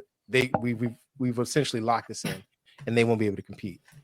They're doing their own, like it's a weird dance that it's like they're both existing in the same space as many phones, like the amount of sales Sony platforms have out there just to play a handful of games. Like people aren't buying it for every console exclusive, but once you have it, you're like, okay, I'm locked in this space. I think Xbox is doing a lot where they're entertaining a lot of different things hardware-wise, but they're really just, as much as you're saying cloud gaming, the subscription model gaming as well. Yeah. You could have it locally stored or saved, but you're in that, you're like, I have this, I don't have one game, I have whatever they have coming in down the pipeline for me. The 4 games we just talked about, you can count on them just being part of your thing. The last year Call of Duty Black Ops being day and date, that was the first Call of Duty to be on Game Pass, and that's a big like, hey, we're making sure if you want Game Pass and you get Game Pass, we're rewarding you and making you feel like a valued customer. I think that's the models that they're leaning towards as their like entry point, like get you in the door, just like come in and then see where that takes you and you're invested. But we know where that model goes because we've seen it on streaming services. It's great right now until they like, well, we need to boost everyone numbers, does it. so No, so well, now Well, to your point, Pat, they want to do what Netflix is doing, which is be there first, be there last. Because everyone else came out and they're like, oh, we're going to do what Netflix is doing. But because Netflix has the brand and they were already kind of grandfathered in because they're everywhere, it's one thing to be like, oh, you gotta download our app and then you got to do some weird, stupid code. I mean, like with Netflix, you bought a TV and it's like, hey, here's your Netflix button on your controller. I mean, to your point there too of Netflix, they are getting in the gaming space too. You can get Hades. They're trying to have their own acquisition. Apple with their Apple subscriptions. Everyone's trying to like on the subscription model side. It's already being explored by existing entities as well. It is. I was just saying the accessibility exploited, by the way, but yeah. I was just saying that the accessibility is Microsoft is going after. They did a deal with Amazon to put it on Fire Sticks. They're doing a deal with Samsung to embed them in smart TVs as just another app. Like you go to Netflix, YouTube, Game Pass. So that's where they're trying to get the leg up as far as everyone else. Because at Apple, it's like you got to buy an Apple TV, and that's how you get into that. Netflix, I guess you have to have a Netflix subscription. Everyone does, but I think that's where they're trying to go when it comes to streaming, Pat, is that they're trying to say, all right, well, when it comes to gaming, yes, Sony's going to jump into this. Amazon's already there with Luna. No one gives a shit. But because no one knows how to get to it. All right, do I get the Amazon app? Is it a separate gaming app that I need to do? Can I do it through Twitch? Like no one knows how to get to Luna essentially. But if you turn on your Samsung TV and it's like, I have three icons at the bottom and one of them's Game Pass. It's a lot easier to say, all right, I'm just going to start playing that. I'm just doing the mental doom scrolling of, okay, we start here and it's great, and then they decide, well, we're going to remove these games, and if you want to pay for the premium tier, then it'll be $99.95, and then just it's a slow boil. Go down. Yeah. Definitely. Oh, you played your 45 hours. And that's why some games I still buy physical copies of. And DVDs. You won't be able to do that, Ken. You keep touting that like it's a thing. I'm going to do it as long as I can. That's my point. They're just going to take it from you. Physical media is still here. Yeah. You're going to get it. Like, you might be, they may not reprint this book here, but I have it. So I don't have to worry about it being taken off the digital service. It's here in my library. I'm just saying, you're tatting it like you're going to be able to continue to do this. I feel like games I can still watch my copy of Kissing the Fool with David Schwimmer. I can still watch that. I have that. Jason Lee is fantastic. I feel like games are struggling with this as a maybe not as developed as film and as music and stuff, but being able to preserve older stuff has made that challenge of keeping physical media working and everything like that harder. I'll have my old copies of games, but then if the devices stop working to be able to play them, then I'm like, okay, how do I how can I go back to this? Whereas I think the other mediums have made it a little bit, you're not going to hard to read. Well, books are one thing. Yeah. VHS, like other mediums, I think it's just become they were just so much more widely available, and games iterate so much that it's harder sometimes. And so that preservation is always like a struggle, I think. Yeah. Well, I mean, there are companies out there that do limited runs of things. And so maybe you could find a copy of it in a new version or that.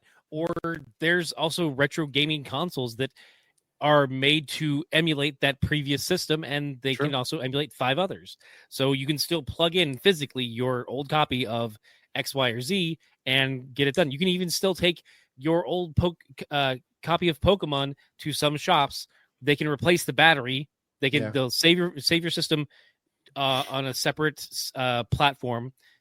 Remove the battery, change it out, clean it up, put the new battery in, and then transfer your save file back onto the system so you still have that original copy. It's out there. These things can be done. So it's not like they're they're outside the realm. Yes, they are off the beaten path, but if you're the person who's like, no, I want to have my copy of Pokemon Yellow that I got when I was 13 years old, and I want to play it on this new handheld device that I have. It's the means are still there because there's still money in it. So people are going to make money changing your battery and giving you new consoles. Kurosh, were you about to grab a copy of Pokemon Yellow? I thought you were going to. I have it. It's not in the immediate drawer. I thought it was in my God Game Boy Color. Bless you. All right. I got my little Game Boy Color right here. Yeah, that's all I need. That's all I need. I can show you my picture of my copy of Resident Evil Gaiden and be like, this game was atrocious, but it's all I had, so here we are. What did you guys think of? I mean, we were talking about a lot of stuff. What did you guys think of the Switch 2? Like what they showed? I'm kind of curious. Seen it before. I mean, you know, Show me games. I'm like cool. I like the the changes they made though. So to what your point was, I think you said there's some backwards compatibility, so I can still play Hello Kitty Island Adventure. Yes. Yep. Okay. You can still play Hello Kitty Island Adventure. Greatest hit of 2025. There you go. It's coming to, March comes around. I'm like, I got a game and I'm ready to go. Let's go. I am disappointed it's not as colorful. To your point, Kurosh, that it seems like it's really just a very corporate, like, all right, here's your all black. It's bigger. Shut up. I feel like they'll do. They're gonna sell you Joy-Cons in multiple colors. Yeah, but they started off the Nintendo Switch with that. This one is literally just again. I think version. This teaser was not very indicative of the whole package. I think April, which is what they said is when their real showcase will be, is when you'll see here's our base model that's like whatever, and then here's our if it launches with Mario Kart or if it launches with Metroid Prime, here's our edition of that game version console. And then in Christmas, guess what? Pokemon version coming and this version coming, and like they're just gonna print money. I don't know what you mean. There's no history of Nintendo releasing platforms in alternate colorways. Like they never released the Nintendo 64 I'm not saying in that. 7 different based colors. on the announcement that I saw, it was very corporate. Like here is the based on the history of Nintendo, you will get 8 different colors. Yeah, but at least when they did the first Nintendo Switch, that was in that reveal, they had the color scheme already mapped out that way. It was like, here's an all white one, and then you'll get the cool, red and blue ones later. They gave you that up front, like here's the colorful one. I think you'll see that in April when they do the I'm not full saying that, showcase of like. I'm sure they will, and even if they don't, you can always get the cool skins on your own and stuff like that. I'm not saying that isn't it. It's just the fact that they chose an all black one in uniform color with very little changes except for the inside of the controller itself changing color and adding a few buttons and stuff. It just seems like they went for, hey, we're going to streamline some of the things that people kind of complained about or wanted adjusted, and we're going to make it this very basic thing. Here you go, here it is, and that's it. And here's your new Mario game. And when you got Nintendo 64, it was just black and a little accent of gray, and then they gave you 8 different colors. I'm saying, like, just because the first model is that, you still have Game Boy Colors or Game Boy and Game Boy Color. They start with one. Yes, but you didn't ask me. You didn't ask me what do I think about the future ones. You said about this trailer. You asked about the Switch. We didn't ask about specifically just this. You said what did you think about this reveal? Historical Nintendo data. Not about what do you think about the future ones. Yeah. I think it's indicative of just that conversation of how much more console, just game space is iterating and iterating. It's like, hey, here's this one. You may not be excited about it, like you're saying, Kareem, but now we're gonna just milk it by like, for instance, there's a fear, and this is one that I kind of have because I've loved my OLED so much that they're gonna to hit a price point, they may take away OLED on the base model here, just so that they at a later date they could be like, here's the Switch 2, now an OLED, and I'm like, God damn it. Gotcha, bitch. Well, I mean, that's the worry of like, oh yeah, here's the Switch 2. It's with an OLED, but then here's the Legend of Zelda version that you didn't get on release because it's not released until the new game is. Sure.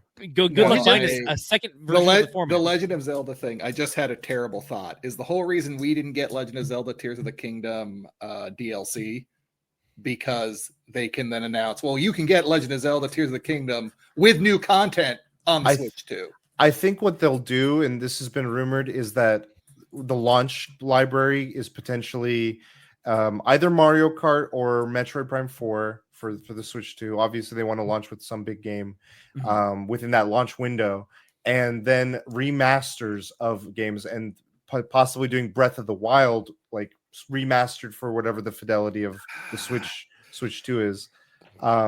Unneeded. Son of a bitch, I'm in. I mean, There's nothing to remaster there. It's already mastered. It has the. That's why it's sword. remastered, Ken. I'm done. you got you. You got you. Well, I the other thing I was thinking about the color black is because to what we were saying earlier about handhelds, most of the new ones that are coming out are all black too, which is going to make it less really, Kareem, distinguishable. during Black History Month, you're going to bring this Yeah, up. I'm gonna say the word black as much as I can. You got a problem with it, Ken? I mean, just Said play it the 5 clip. Just times. play the clip. I'm back, and I'm black, and I'm back, and I'm black, and I'm black. No, it's just, again, that was part of the distinguishing thing about the Switch. Not in addition to it being first, like you could identify someone who had a handheld Switch and be like, that is a Switch based on the color scheme. That is an Asus ROG Ally over there, and that is a weird MSI thing, like, because they're all black. They're all just big black honking handhelds. This thing is becoming bigger and black as well. And I'm like, all right, Nintendo, now you just look like the competition. Yeah, the assimilation of that is kind of one of the worries. I think the other part for me is, and I don't know if you guys ever get this, but there's, Spotify Rap does it with music. Games like Nintendo, PlayStation, I think Xbox and Steam do this, where at the end of the year, it tells you what you did the most, where you spent your time. Never before until 2024, that was the year where I think I played my Switch the least out of everything. I was mostly on my Steam deck or PC or on my PlayStation. I played one or two things, and they were Switch exclusive. They were Nintendo exclusive things that I played. But for me, again, with that being able to play so many other things portably on other platforms, like I used to be like, oh, my Switch is my indie game place. Indie games come to PC usually first, and then they would, if they segmented. With the Switch, if they're trying to be so much like the other stuff, I'm still just going to it for whenever there's a Nintendo thing. That's like all I really use it for. So I don't know what's going to differentiate it when I say the weird stuff or even other stuff. I'm like, what are you doing that makes me want to come here? I'm not going to play Division there on the Switch 2, because guess what? The other thing that's like always like an omitting part of Nintendo is their online services are always convoluted and trash. It's like 10 years behind everyone else. So what are you doing that's making me want to come here besides portability, which I'm getting now by all these other things? Mario? Yeah, exactly. The Mario? IP. I'm here for the IP. I want to jump back to something Kareem said. Going to the all black model, it is far less iconic than the Switch. It's like you point, like if you see someone playing a Steam Deck, you're like, okay, well, is it a Steam Deck or is it another like a Steam Deck ish, or is it a different model? If you see a Switch, it's iconic. That's a Switch. You know it from just the color scheme, or you'll see that the two either side of the Joy-Cons are colored something different. Like, oh, they're playing a Switch. Okay, so if that's the argument that you're making, I'm with you 100%. Yes, they are making it less notable to be, oh no, that's a Nintendo platform. Like you to a certain degree, you would want that. You'd like to see like, oh no, they're playing the Switch. That's your that's how you. It's not, was it free marketing or whatever you want? I'm trying to think of the right term, but it's like it's someone sees like, oh no, yeah, and so it's like there is definitely a standpoint to that where I can agree with that aspect of it. Do you think part of it though? Because I think I tend to agree that we're going to see the black one and then the multicolor one, and you can pick whichever one I think we're going to see that. Do you think part of it is they're going after an audience segment that maybe doesn't want to stand out? Like, no, I want it to look cool and sleek, and I don't need to know I'm playing a Nintendo game. I'm playing what I'm playing. I think it was a poor way of starting the presentation. They were just like, we need to put something out there because people are talking, and they didn't have their full presentation ready. And it was more that than any intentional. Like 10 minutes before spray painting the Joy-Cons. Make them black. It's fine. We gotta go. They're just like, get this video out there just so people kind of, our fervor is met, and we'll talk about it in April. And that's when we'll see whatever they wanted their initial leaks ruin things. Like, as much as we like froth at the mouth for a lot of stuff, I think that's the big culprit here is like people keep leaking things and it turns out true. And it's like, well, now where's the excitement? Where's all the things that people look forward to? And it leads to things like this of like, what did they mean by that? Like, is there a reasoning for that? Like, should I be reading into it? Should I not? I don't know. And that's a failure that just kind of stems from that, I think.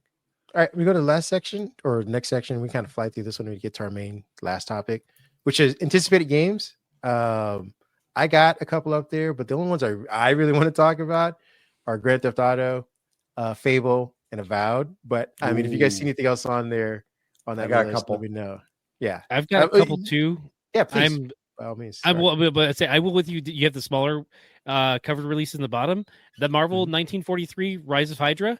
I'm on board because of the cast. It definitely has like this is in the group chat and stuff. There's definitely some story points that they're hitting that I'm like, that's a little bit weird. The design of some of the characters too does feel again like that kind of and it ties back to I think also what happened with Sony's Marvel Spider-Man is that they redid a model because they're like, we need to have it more legally distinct that this isn't that same actor. We want to have it to be General Peter Parker. It's a Peter Parker-ish type. And so some of that design aesthetic has been coming through in games more and more, and I don't like it. I like when it's like, oh no, I can see that model. Like they did a model like case in point, the new Spider-Man TV show. You can look at that and say like, oh, they base that off of Chris Samney art. That's his, hands down. You can see that. You can see back with the Sean Galloway one the same way. I'd like having those aesthetics to be like, oh no, I see this as this iteration of Spider-Man. When it's just kind of like a nebulous brown-haired dude, I'm like, okay, that's fine. But I do like some of the people they have voice acting. Like they have Kari Payton as it's not T'Chaka. I think it might actually be a Black Panther before T'Chaka, but I'm not 100%. But I enjoy the cast already, and they're killing Nazis, and I'm pro anti-Nazi. So that's Ken's example. Alleged Nazis. Come on. Podcast. This is 1943. They're just giving their hearts out to people with bullets. Yes. Yeah. I think as a premise, it's very interesting. The part that is exciting and worrisome for me is the development side of it. Amy Hennig is the producer of the game, and she's got a great track record. She was the producer for Naughty Dog when they were doing the bulk of their Uncharted games, like all the first 3, I think, and involved with parts of 4.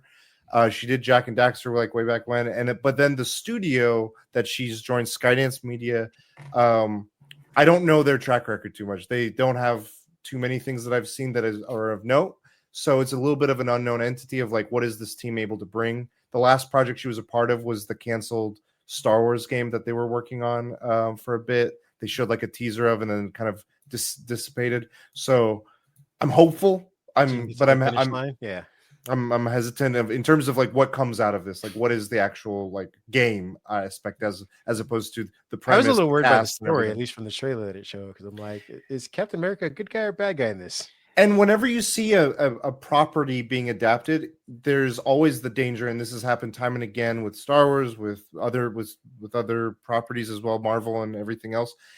The constant overproduction of you need to get that vetted, you need to get that vetted, you need to get that vetted, and it interferes with that creative development side of like, I was making this character, like now you need me to monetize, now you need me to do this, you need me to do that, numerous things. The more things become a factor, and I don't know how much agency they have. That's always something to keep in mind. How dare you move the Outer Worlds 2 into the also ran category? I knew you were gonna have a problem with that. Yeah, I didn't like Outer the Worlds, game I'm most looking forward to this year. Yeah, I'm gonna have an issue with it. All right, I love Obsidian. I loved Outer Worlds 1. Love New Vegas. Excited for this game. I tried to give it a run with you too when I think we both started playing, and I fell off so hard in that game. I get it. It's acquired taste. It was well. Did any of you see the Terminator Survivors game? No, I'm actually looking it up right now. It looks dope, and I missed it. So it was on me, and I even put that in the. Like I said, I feel like again the ones I listed at the top, which were Grand Theft Auto, there's Elden Ring. I don't have this list. It should be. Oh, is it in the tangential? Oh, okay, got it. Yeah. There's Metroid Prime 4, Avowed, Ghosts. I don't know how to pronounce that last. Ghosts of Yote. Follow up to Ghost of Tsushima for PlayStation. Ooh, that could be. I heard good things about that. That didn't win a bunch of awards and stuff too. Yeah, really good game. Really amazing stuff. So that should be good. Borderlands 4, which I'm not super hyped on. I haven't been hyped on a Borderlands game in a while. Metal Gear Solid looks pretty dope, but I mean, those are the ones I think that most 90% of gamers are gonna find someone in that category. I felt like the ones down here were mostly for us. And if you look at the trailer for Terminator Survivors, I was like, how did I miss this?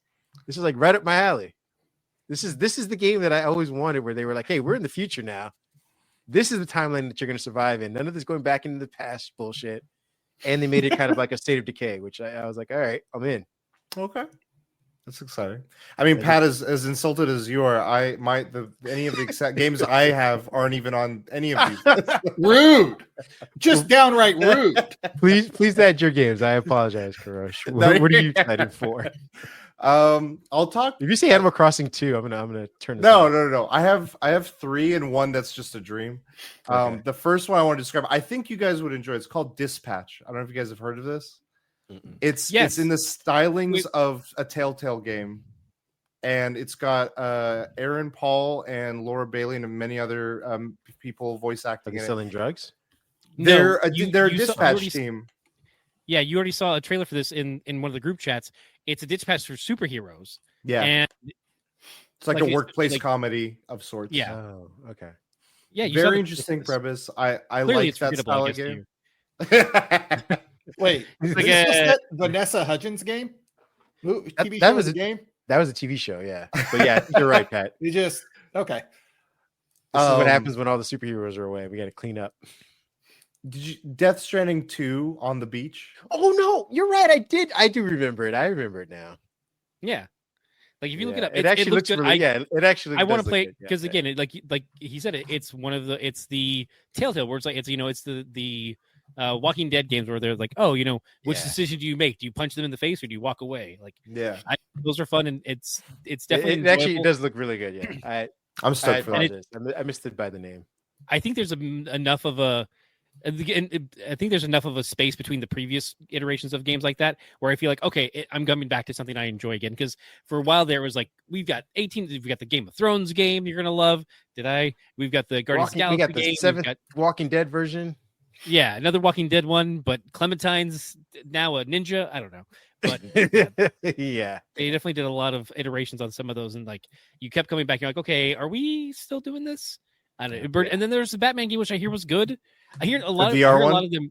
Yeah. No. I mean the Batman Telltale. Telltale. Oh, that one was great. I love that game. Right, and I heard that too, but it's also a matter of like, it wasn't on Game Pass, so I wasn't playing it for free. So there's just only so many games that I play anymore. True. So, Kurosh, you were saying Death Stranding 2 is on Death Stranding 2 on the beach is one of my other ones. The first one I played, it took me a while to finally get to it, but when I did, it was I played it on like the easiest difficulty. I was just wanting to I just want to chill in this world and enjoy whatever weirdness that Hideo Kojima and his team are putting. And when I saw the trailer for this game, it was that with more like Troy Baker is returned as his character, but now he's wielding an electric guitar that is also a weapon, fighting these large. It's almost like, to me, it felt like they took Power Rangers like crazy ideas and just like put it into Kojima headspace and just made weird stuff. And I'm all for high production weird stuff. Like, give more of that stuff on the high level of like, hey, this is now accessible and available for everyone. So I'm on board for that one so much. And then I put Split Fiction on there. Oh yeah, because it reminds me of like a high fidelity Lego game. And that have you played the prior games for the studio? I haven't. I just saw this one on there, and I was like, "This is to Tim's point. This is like your couch co-op thing that I was like, we've been missing for the last 15 years or so. And it looks really cool." This studio does such a good job with all of their games. They all share the similarity in that they're all co-op like they're required. You have to play it co-op. You cannot play it by yourself. Okay. But with that in mind, they don't like this game and the prior game that won Game of the Year last year, I believe. Not last year, 2 years ago. It Takes Two was the prior game, and it was about a husband and wife that were separating, and they transform into their kids' toys, and then they go on a journey of just figuring adventure. It's platforming. This one being two writers, one that writes science fiction, one that writes fantasy, and they're both trying to get publishers, but they get somehow technology puts them in each other's worlds. Yeah. So they go into sci-fi and then they go into fantasy. You buy one copy of the game, you get 2 keys that you then give to a friend and you both play. and then the game itself, like the stories have all been great, and that encouragement of cooperative play both locally and online. Like they just do such a good job of encouraging it and making sure all of the barriers are gone, of being able to do so. I love that about their team and what they do. I'm excited. I feel like I should put the smaller list above this one because we're talking more about those games than we are any of the ones that are up there. I mean, there's one that's definitely like it's very bold in its statement. I don't know if you guys are synced lately, but there's one after Split Fiction, which I think is something we need to talk about. Oh, that's Hades 2. Hades 2, the new batch. Yeah, Hades 2 I'm excited for. Sorry, Kat, I took your spot. No, you're good. Go ahead. Tell us But about Hades 2, I love, I don't know, have you guys played Hades? Yes. No, Yeah. who's that? Hades, no, you just set me up for a D's nose trip. Never mind. I couldn't follow through. Walk right I'm sorry. into it, I too. couldn't do it to you. No, Hades is you're set in the world of the Greek mythology. You're Zagreus, Hades' son, and he kind of has it where you're not allowed to leave, and so you playing the game is a roguelite of you trying to escape. And Hades is like, I've set up the most impenetrable underworld ever, but you challenge that. So Hades 2, you now play as Zagreus apparently has a sister, and we're introduced to her, and there's more Greek gods that come into play in this world. It's very similar to sort of the roguelike isometric angle, dashing around. So cool looking. Yeah. The animation, the artwork in the first Hades is so on point. It was amazing. And this one builds off of that. It's been in early access, but the early access they've said is pretty much like we've put out not most of the game except for maybe the final touches to the story. So I've tried to hold off on playing it because I'm like, I gotta wait for when the full thing is out so then I can just deep dive into it. But very excited. That's supposed to come out this year. I've been playing Hades on the Switch 1. So it says before it was obsolete. That 1 week. It was awesome. It's like living in the past. I enjoy it on that one. All right. Well, I mean, if we're not going to talk about any of the top ones again, we should just say, look, everybody is waiting for Grand Theft Auto 6. We get it. It's coming. We all know. We know it's coming. Mischief and mayhem. Do you guys think it's coming out this year? It says the end of this, I think, fall. Yeah, wasn't that the plan? They also said that they're excited to release in a non-Trump presidency. So I don't know if that is going to play a factor. Oops. All right, more DLCs for Grand Theft Auto 5. We should talk about a different game. Or maybe they have something planned that we don't know about yet. Maybe just fingers crossed. Either that or they're taking out a mission right now that involves the president and guns. This is 50% of our game. Do not want the FBI to show up to our homes. Just gonna throw that out there right now. We're not Rockstar Games. Yeah, Ken, we're in the podcast. So I interrupted Christian stuff. I interrupted your game, Ken. What was it? State of Decay 3. I thoroughly enjoyed the first two games, and I'm eager to see State of Decay 3. I don't think we have had any updates since. I don't know if Pat's leaving as a sign of protest, but we haven't seen zombies an update in like 2 or 3 years since they showed a trailer, and they're just kind of like, we're off doing our thing, which is to a certain degree fine. Like they supported State of Decay 2 for so long with just I think the last update was like a couple months ago. Yeah, at this point probably like 6 months back, but they kept up support on the previous game for quite some time. Added new things, kept so updating. Much better, they improved that game well over time. And for a smaller studio, that's like everyone I know people like when the first game came out, there were people who had issues with it, and the same thing for the second one. But I'm like, this isn't like a AAA game. You're not paying for the new Doom. You're paying $40 and you're getting a really good game for that price. And I think a really great game from my experience from it. But there's a level of expectation people have for any game. It's like, oh, well, it's gotta be this and have this. And I didn't expect any of that. So my expectations were met, and I thoroughly enjoyed 1 and 2. I think and so 3 is it's high on my list. Xbox owned. Yeah, now it is. Yes, Undead Games is now owned by Microsoft. When So they Game Pass? Undead Labs, I'm sorry. Undead Labs. Between the first one and the second one, Microsoft bought the studio. So they're going to have even more backing for this because it's becoming kind of like a Sea of Thieves for Microsoft. It's like one of their live service. yeah, now that they've kind of let Halo kind of dither Yeah, off, Halo. and Well, Gears of War kind of run their thing. These new other properties. I've always been making this argument that I think that Microsoft should get in more into the sim category. I mean, Sony had the RPGs for a long time. Like So that Pilot Wings? Well, I mean, they have Flight Simulator, which is one of the best simulator games in existence ever.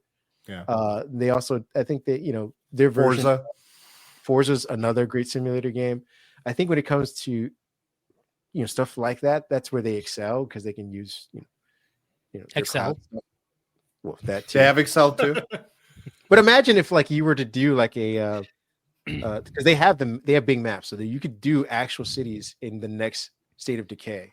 Sure. And just remap those to look like they were post-apocalyptic, but you could have almost up-to-date mapping on top, because that's what they do for Flight Simulator. They just use big maps, and you can literally fly the world in real time with other airplanes that are flying as you're flying in real time. Exactly. So if you were like Ebony's on her way home, you could fly next to her in the game on her plane that's flying back or whatever. So I mean, imagine being able to do that with real cities in the next State of Decay or something like that. I was like, hey, lean into what you guys are sort of kind of good at, accidentally, I suppose. But I also want to say State of Decay was one of the better survival games, thought out wise, that I've played in a very long time. Like they thought of a lot of stuff when it came to that game. Yeah, it sounds like Kurosh, you're probably not too familiar with it, or I'm kind of familiar with it. I've never really dabbled in it. I was just always like watching it from afar. The main thing I know is that it being Xbox owned, and to your point of like price point and everything, I think this is an easy, logical step of it being like, hey, day one, Game Pass. Oh, Yeah. very much so, yeah. So it will be I think once they bought the studio, they started going back and they remastered the first one and put that out as part of into the Game Pass library system, as well as the second one got released day one. I think I still bought it because I still wanted to like back the company, because it's one of those things where it's like, oh, it's a smaller company, I want to back them, and then they do a good really job of community building. So for all those reasons, I was definitely invested with the company. Well, they did the holiday stuff, which is, I mean, their 4th of July packs or whatever, and they had like a Thanksgiving one that was pretty cool. I was like, hey, they are thinking ahead when they map out some of this stuff, and not a lot of studios do that. It'll just be like, hey, here's another gun with a weird sticker on it. Buy it for $5. You're like, really? Instead, they put out the holiday sweaters for free. If you played during the week of this, you get a holiday sweater that it's like a zombie, whatever it's, and then they also would put that stuff in the world. So you'd go around, and there was like, oh, why is there they had like I couldn't think of the word, but I'm gone now. They had like God, I'm not gonna think of the word now because it's gone. But they would affect the world in certain ways around the holidays, themed to that. And like you could do like they had stuff going on, and seasonal stuff going on, and they also had like if you donated blood and like did a thing, you got a blood van in the like essentially what looked like a Red Cross van in the game, so you could drive around the Red Cross van, and just fun little things that help to make the game more engaging over time. For a game that again $40, and it's like you're getting so much out of it. They keep updating, they keep adding things to it. Oh yeah, they would add different types of zombies as the game progressed. So if you bought the game early on and you kind of went through it, or run or whatever, and the top boss was the Juggernaut at the point, they started adding different stuff. I think what's that thing called, the Hive or whatever, they started adding Plague Hearts, that kind of stuff, and the night zombies and stuff. They were just like, hey, you know what, if you've played through it and you feel like you're getting bored, let's up it a little bit. And we created another level of and when is part 3 due? I don't think we have an up to date. Yeah, we don't think we have an up to date release schedule for it. We had upcoming games on there. So. Yeah, it said smaller. Sorry, the thing said most anticipated games. That's one of my most anticipated games, so that's why I put it on the list. It says they've decided to push the launch out to 2026. Microsoft says. There you go. Which is good. I mean, you don't want to compete with Grand Theft Auto. I think a lot of people are struggling with that, decision, and like what space they're going to exist and coexist with that. So whether it comes out this year or not, I think will shift how certain other things release. Do you think it won't come out? Do you think? I mean, because they can push it back. They I think it's a big enough. I think it's a big enough game where they need. It's almost like a cyberpunk situation where they need to make sure the launch lands and not go through a situation like they went through. Mm-hmm. And if oftentimes on these larger efforts, delays happen and there's a lot to polish. There's a lot of things they don't run into until they start integrating all the elements together. And I think that there's a chance that means it gets a push, whether it be just a push from whatever they were initially into a later part of the year, or just a full on, hey, this is probably going to be next year. 2027, baby. That's the year. Maybe not that far, but I'm like, I think it's just as possible it coming out this year as it is next year. I think I could see either happen. They're a big studio. There's thousands of people working on this thing for multiple countries. So it's one of those, like, it's a big thing. For whether you're in games or even you're just kind of on the outskirts of the gaming space. I mean, let's be honest. They're sitting at the top. They're gonna be like, "What are you gonna play, Saints Row, asshole? You're gonna fucking wait." Yeah, wait to release it correct, like properly, as opposed to having a failed launch and picking the pieces back up. Here's a question for you then: could they release GTA 6 with just the campaign mode and not have the live feature ready to go at launch and roll that out 6 months later? Do you think it's the live parts that would need? Like, absolutely. That's the question I would have. I think it could be elements of that. It could just as much be the world that they're trying to build and it needing to all integrate and work properly. Like I was gonna say, I think the online stuff is going to come out later anyway. Like especially to the extent that we've gotten accustomed to. Like they're going to build on that. I think what's taking them the longest is just the story mode itself and all the detail, the mapping that they probably made the cities bigger. They made the AI as far as your interactions with people on the street probably more detailed, and they have to map, make sure all those interactions are all strung together. The vehicle collision, like collision damage. I mean, all that stuff in just the main game is probably what's taking them forever. The radio station, the licensing for all that kind of stuff. They got to get all the artists paid. I mean, that is all what they're probably waiting to do for the end of this quarter, beginning of next year. Then they're probably going to say, all right, and here's the online stuff. And they're going to, similar to what they did last time, we're going to build more very much side games and expedition things to do with that later. But we just want to get the I do think, to your point, like that is a very integral thing that, like, if it doesn't work whenever it launches, it is something that they would likely push out whatever they plan to do. Like whether it be with the simultaneously or on its own later, like those elements are tricky and they are involved and they are often things that they don't see until they get the final pieces together. Because a lot of that's like everyone's operating in silos on these larger efforts, and then they only see it on the fruition of like, okay, we need to do enough quality testing. Oh shit, we laid them off. Oh, like that happens quite a lot. Speaking of which, yeah. Oh, let's be sad now. All right, Pat, introduce it. Go ahead. Last topic. I think everyone's sad. Introduce it. The demoralized state of video game developers. They're laying off everybody. 10% of the workforce has been laid off. Everything is awful. Nobody wants to make games anymore because nobody wants to work on games anymore. Because I don't know. You let me know when you want me to stop. It's that shitty Oprah meme. You're getting fired. You're getting fired. Yeah. I mean, just because the game I don't know if the game developers is the right person to blame this on, but essentially just the shareholders don't feel like they're getting enough money, so they've got to make sure they lay off more people. That's what's crazy is games have never been more profitable, but never before have layoffs been so consistently, increasing. And they got greedier. They got away with taking 20%. Now they want to get away with taking 30%. Like that's one big element of it. I think there's a lot of like mismanagement of things. They like, for instance, EA will take. They have two big examples: the one that just happened and one that's potentially about to happen. BioWare, they made Dragon Age Veilguard, underperformed, like you said. Like they didn't meet their exceeding like crazy whatever benchmark that they had for that was a disconnect. And now that that same team was tasked to now work on Mass Effect 5, I believe since that didn't meet expectations, they're saying instead of keeping this unit together, we're going to disperse that team, distribute them to other efforts, and take that team apart and dismantle it and really bring it down to like almost like a graveyard shift-esque. It's under 100 people reportedly from Bloomberg, I believe, working on the next Mass Effect that they're still expecting a major success from. So that's one element. Then the other side of it is you got the next Battlefield that they want to make work as EA as a publisher. And rather than have one team work on it, they're combining 4 of their studios to work collectively on that game. And that seems like a gross mismanagement of now that we put all this extra energy towards one thing, it needs, in order to be any level of profit or any level of success, it needs to be that much times 10 more to they're just the management then stems from that also, like, I think goes closely with what you're saying of the shareholders and what they need.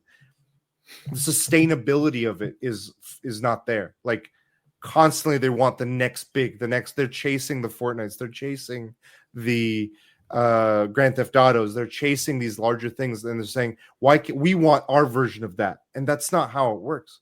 There's only so much attention span, regardless of gaming space or regardless of just general space.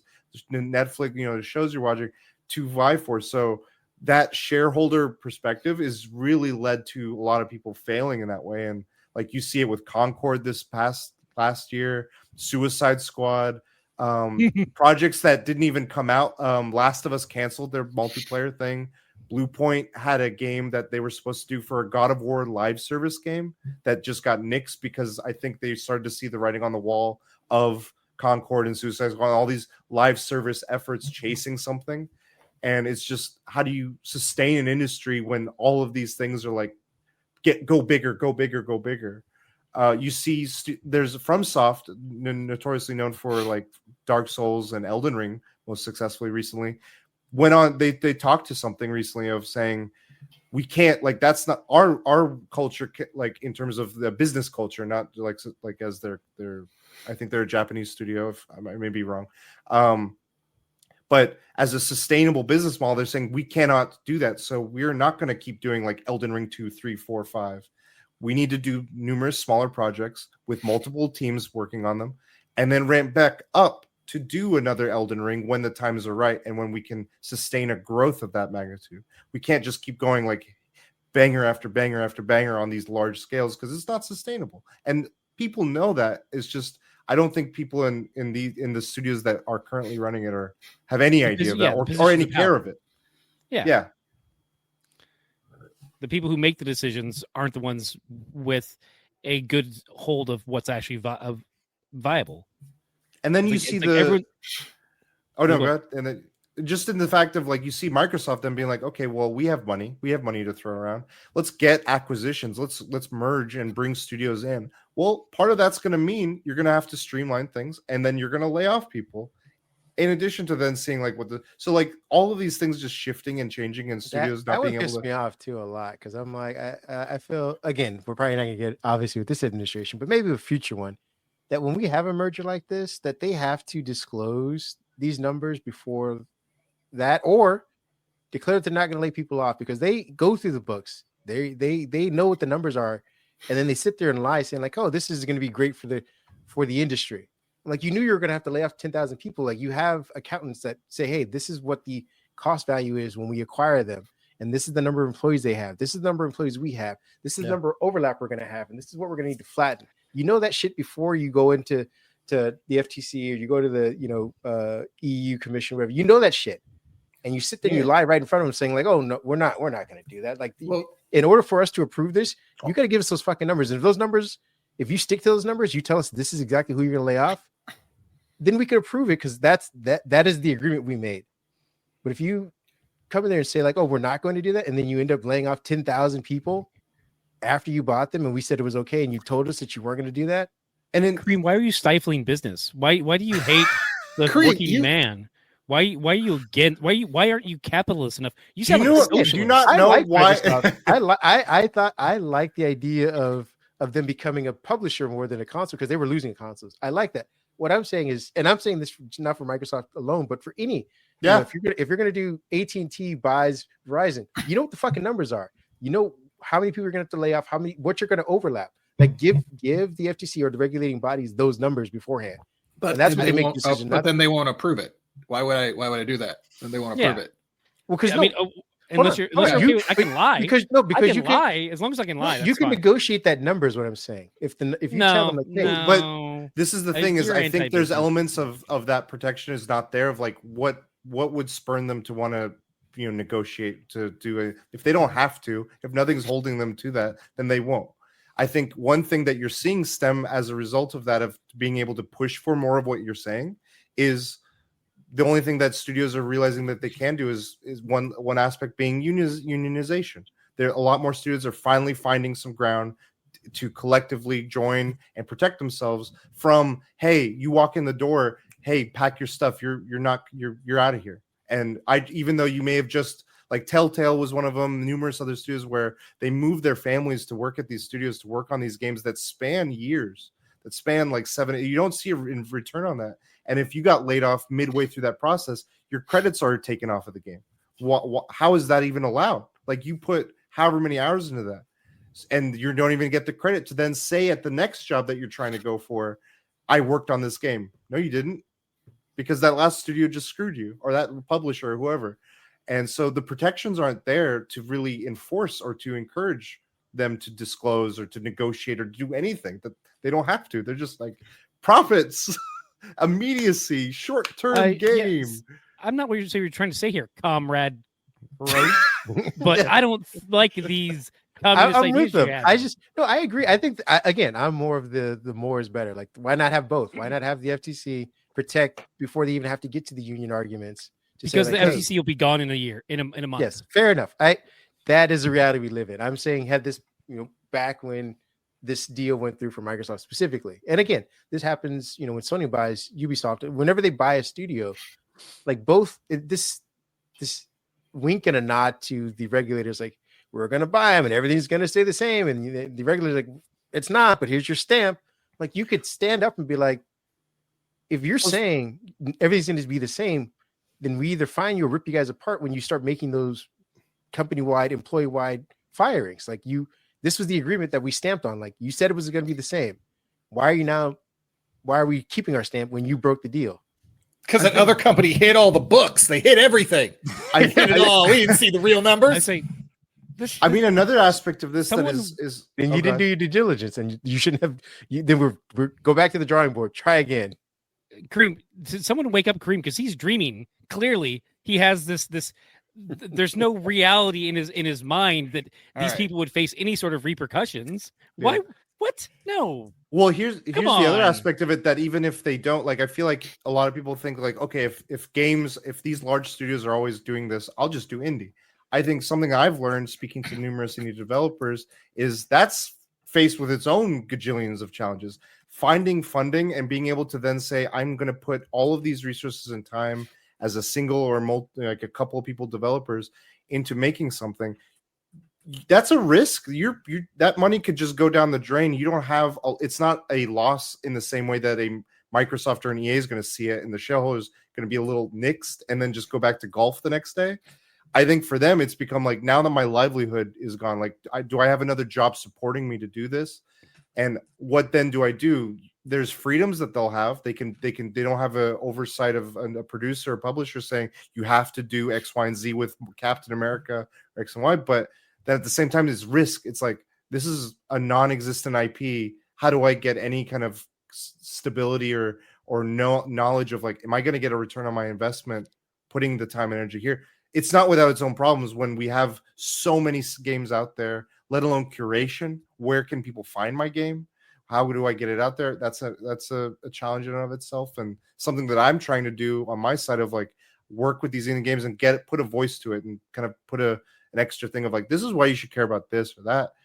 But it's so easily to get into this industry now with the tools and resources, but it's also just so hard to be found because it's so saturated and so just massive of a thing.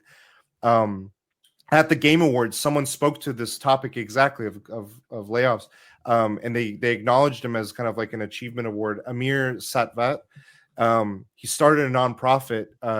We Help Gamers Get Hired is the name of the company. He was just an accountant and who loved games and just kind of like on the side was just a big fan of it. He just started putting a spreadsheet and a list of things like, I know these job positions are open, and just started putting things together and connected people between layoffs to different things that they could get. It takes things like that's what it's taking. It's not, you're not going to get it from the FTC. You're not going to get it from the publishers.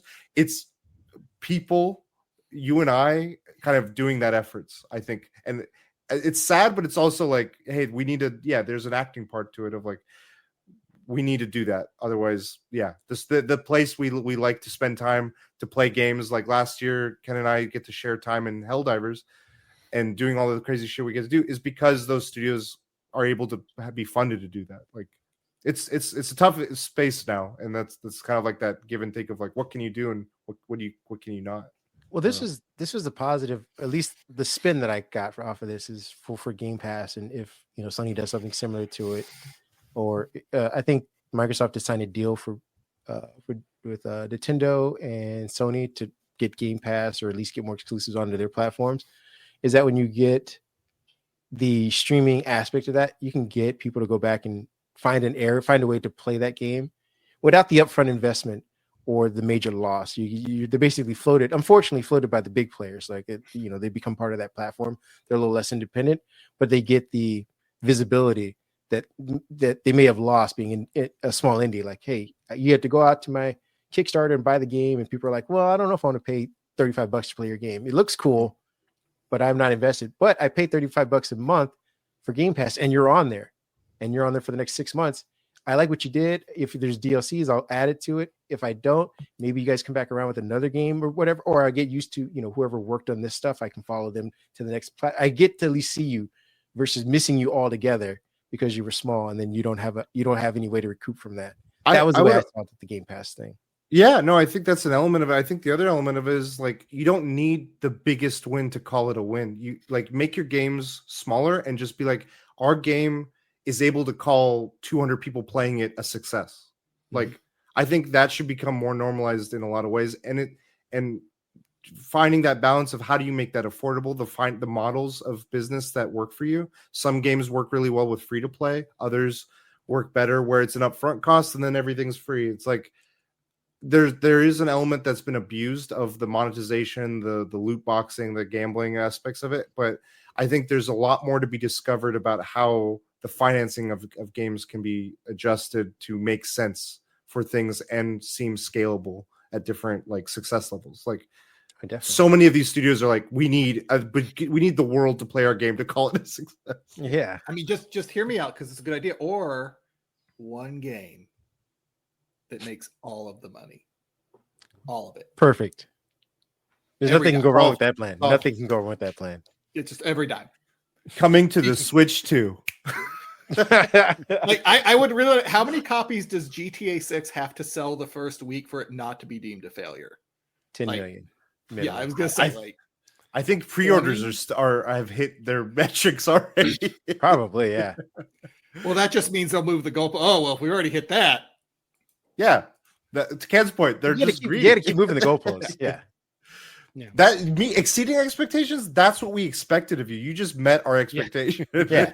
You mean you're early? You're way late, asshole. That is the way they think. That is how they think. That's 1,000%. That's exactly it. Of Exceeding. like, if I don't have any personal issues. No, that's it's. I mean, it is that it's that generational thinking. I'm not trying to say boomer, but if you're if you're on time, you're late. If you're it's if you're late, you're like it's all that kind of you got to give 110%. Yeah, exactly. It's like you got to give no, that's physically impossible. I can't give you 110%. No, you're right. You're right, Ken. Especially with the way that these things, to Kurosh's point, are managed as well. That boomer mentality of, because it also is attributing. You read some of these stories that these guys are working like 80 to 120 hours a week, and I'm like that is also cause for burnout, less creativity. Like they're just pushing the buttons in order to make sure that the dollar sign goes up, and that in the end might even hurt the game itself, because people are like, I've already played a game very similar to yours, and there are 80 other versions of the same sort of game. What makes yours different? One of the best moves I've ever seen any CEO do. I'm like, this man, everyone should meet this man and be like, you are not on his level. I believe it was one of the head people of Nintendo during the Wii U era, and they said, we have drastically underperformed as I think a console, and we have not hit our metrics.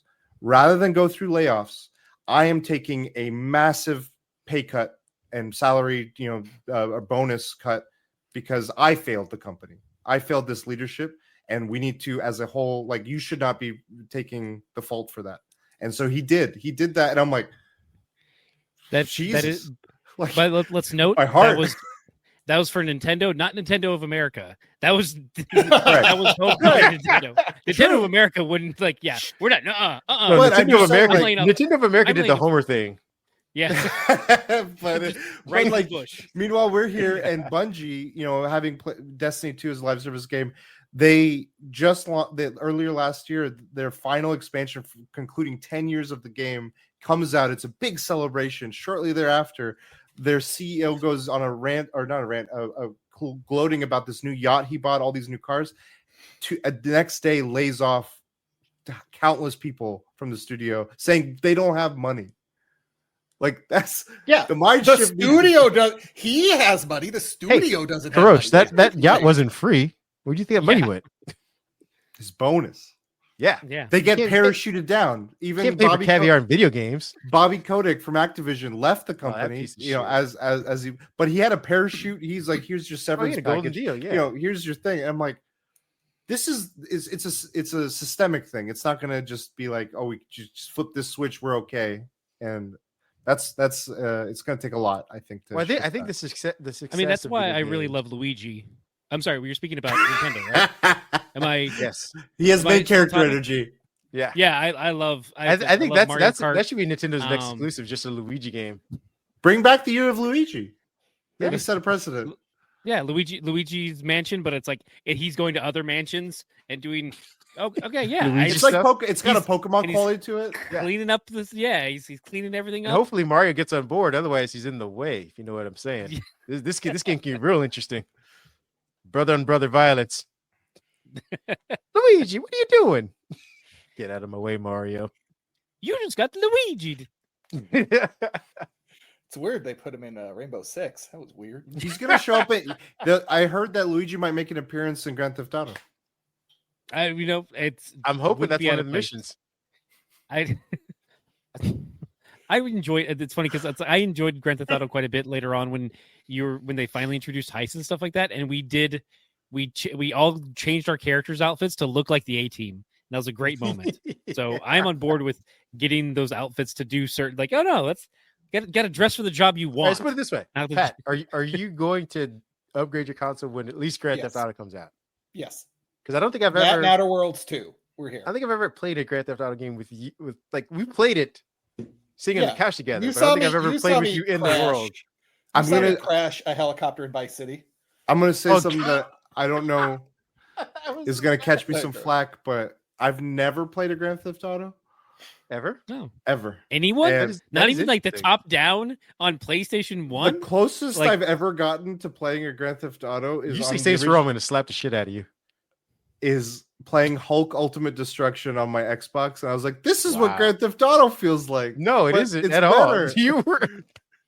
Like, all the police came when I started doing shit. I was like, "This is the same thing, right?" But I like this. I would. That would be awesome if they incorporated a Hulk mechanism in Grand Theft Auto. You get to 5 stars. The mods will get person there. Just The mods will grows. get there. Yeah, the mods will get there eventually. Yeah. Well, I've seen I- the Iron Man one. That was pretty dope. That was a pretty good mod. Now, I just- let me ask you, Kurosh, is there a personal reason you didn't play it, or you just No, not a big it's fan of open world? No, I like it. Was always the wrong place for a long time. I didn't have a PS2 growing up. 30 and then- years? No. So to introduce, yes, for For 30 30 years, I've been in the wrong place. It's And wrong it's been time. the wrong time. It's led me to this moment. I don't know, like in the earlier days when it was starting to build up with 3 and 4 and stuff, I didn't get in, and then I was playing other stuff, and then I never found a reason to jump in. I was like, I have other open world games that I'm more invested in, and Okay. so it just being present day, whatever the world was, I was like, that wasn't a strong enough pull. I'd rather do that in Fallout, or I'd rather do that in Cyberpunk, or I'd rather do that in any of these other settings that I'm more enjoying. So I mean, I don't know. It was always a weird thing that's just like been outside my gaming experience. Okay. 2 words: Ray Liotta. go play the game. You can play as Ray Liotta voice. So much fun. That's my Just selling. play I think Pat's got 2 words for you. Dead hooker. That'll get you the game. What things happen? I don't have an endless budget. I got to get my money back somehow. Exactly. So it's not Thank you like- for your and it's not services. like- Give my money back. It's not like I can't get the health respawned otherwise. We would sell really- the guns and then just take the guns right back with the money every time. Yeah. Every time. Well, that We was didn't until shoot 'em. they, that We was were until they just started punching 'em in the arming. head. That was until they started arming the guys. As soon as you came in, like, oh, you can't bring your gun in, but I can have my gun. They really changed that up real quick. But I mean, is this something you plan on keeping? Is this now like a personal achievement? No, I'll see Grand one Theft Auto how version? much this. I'll see how much this game is. Maybe Oh, $100.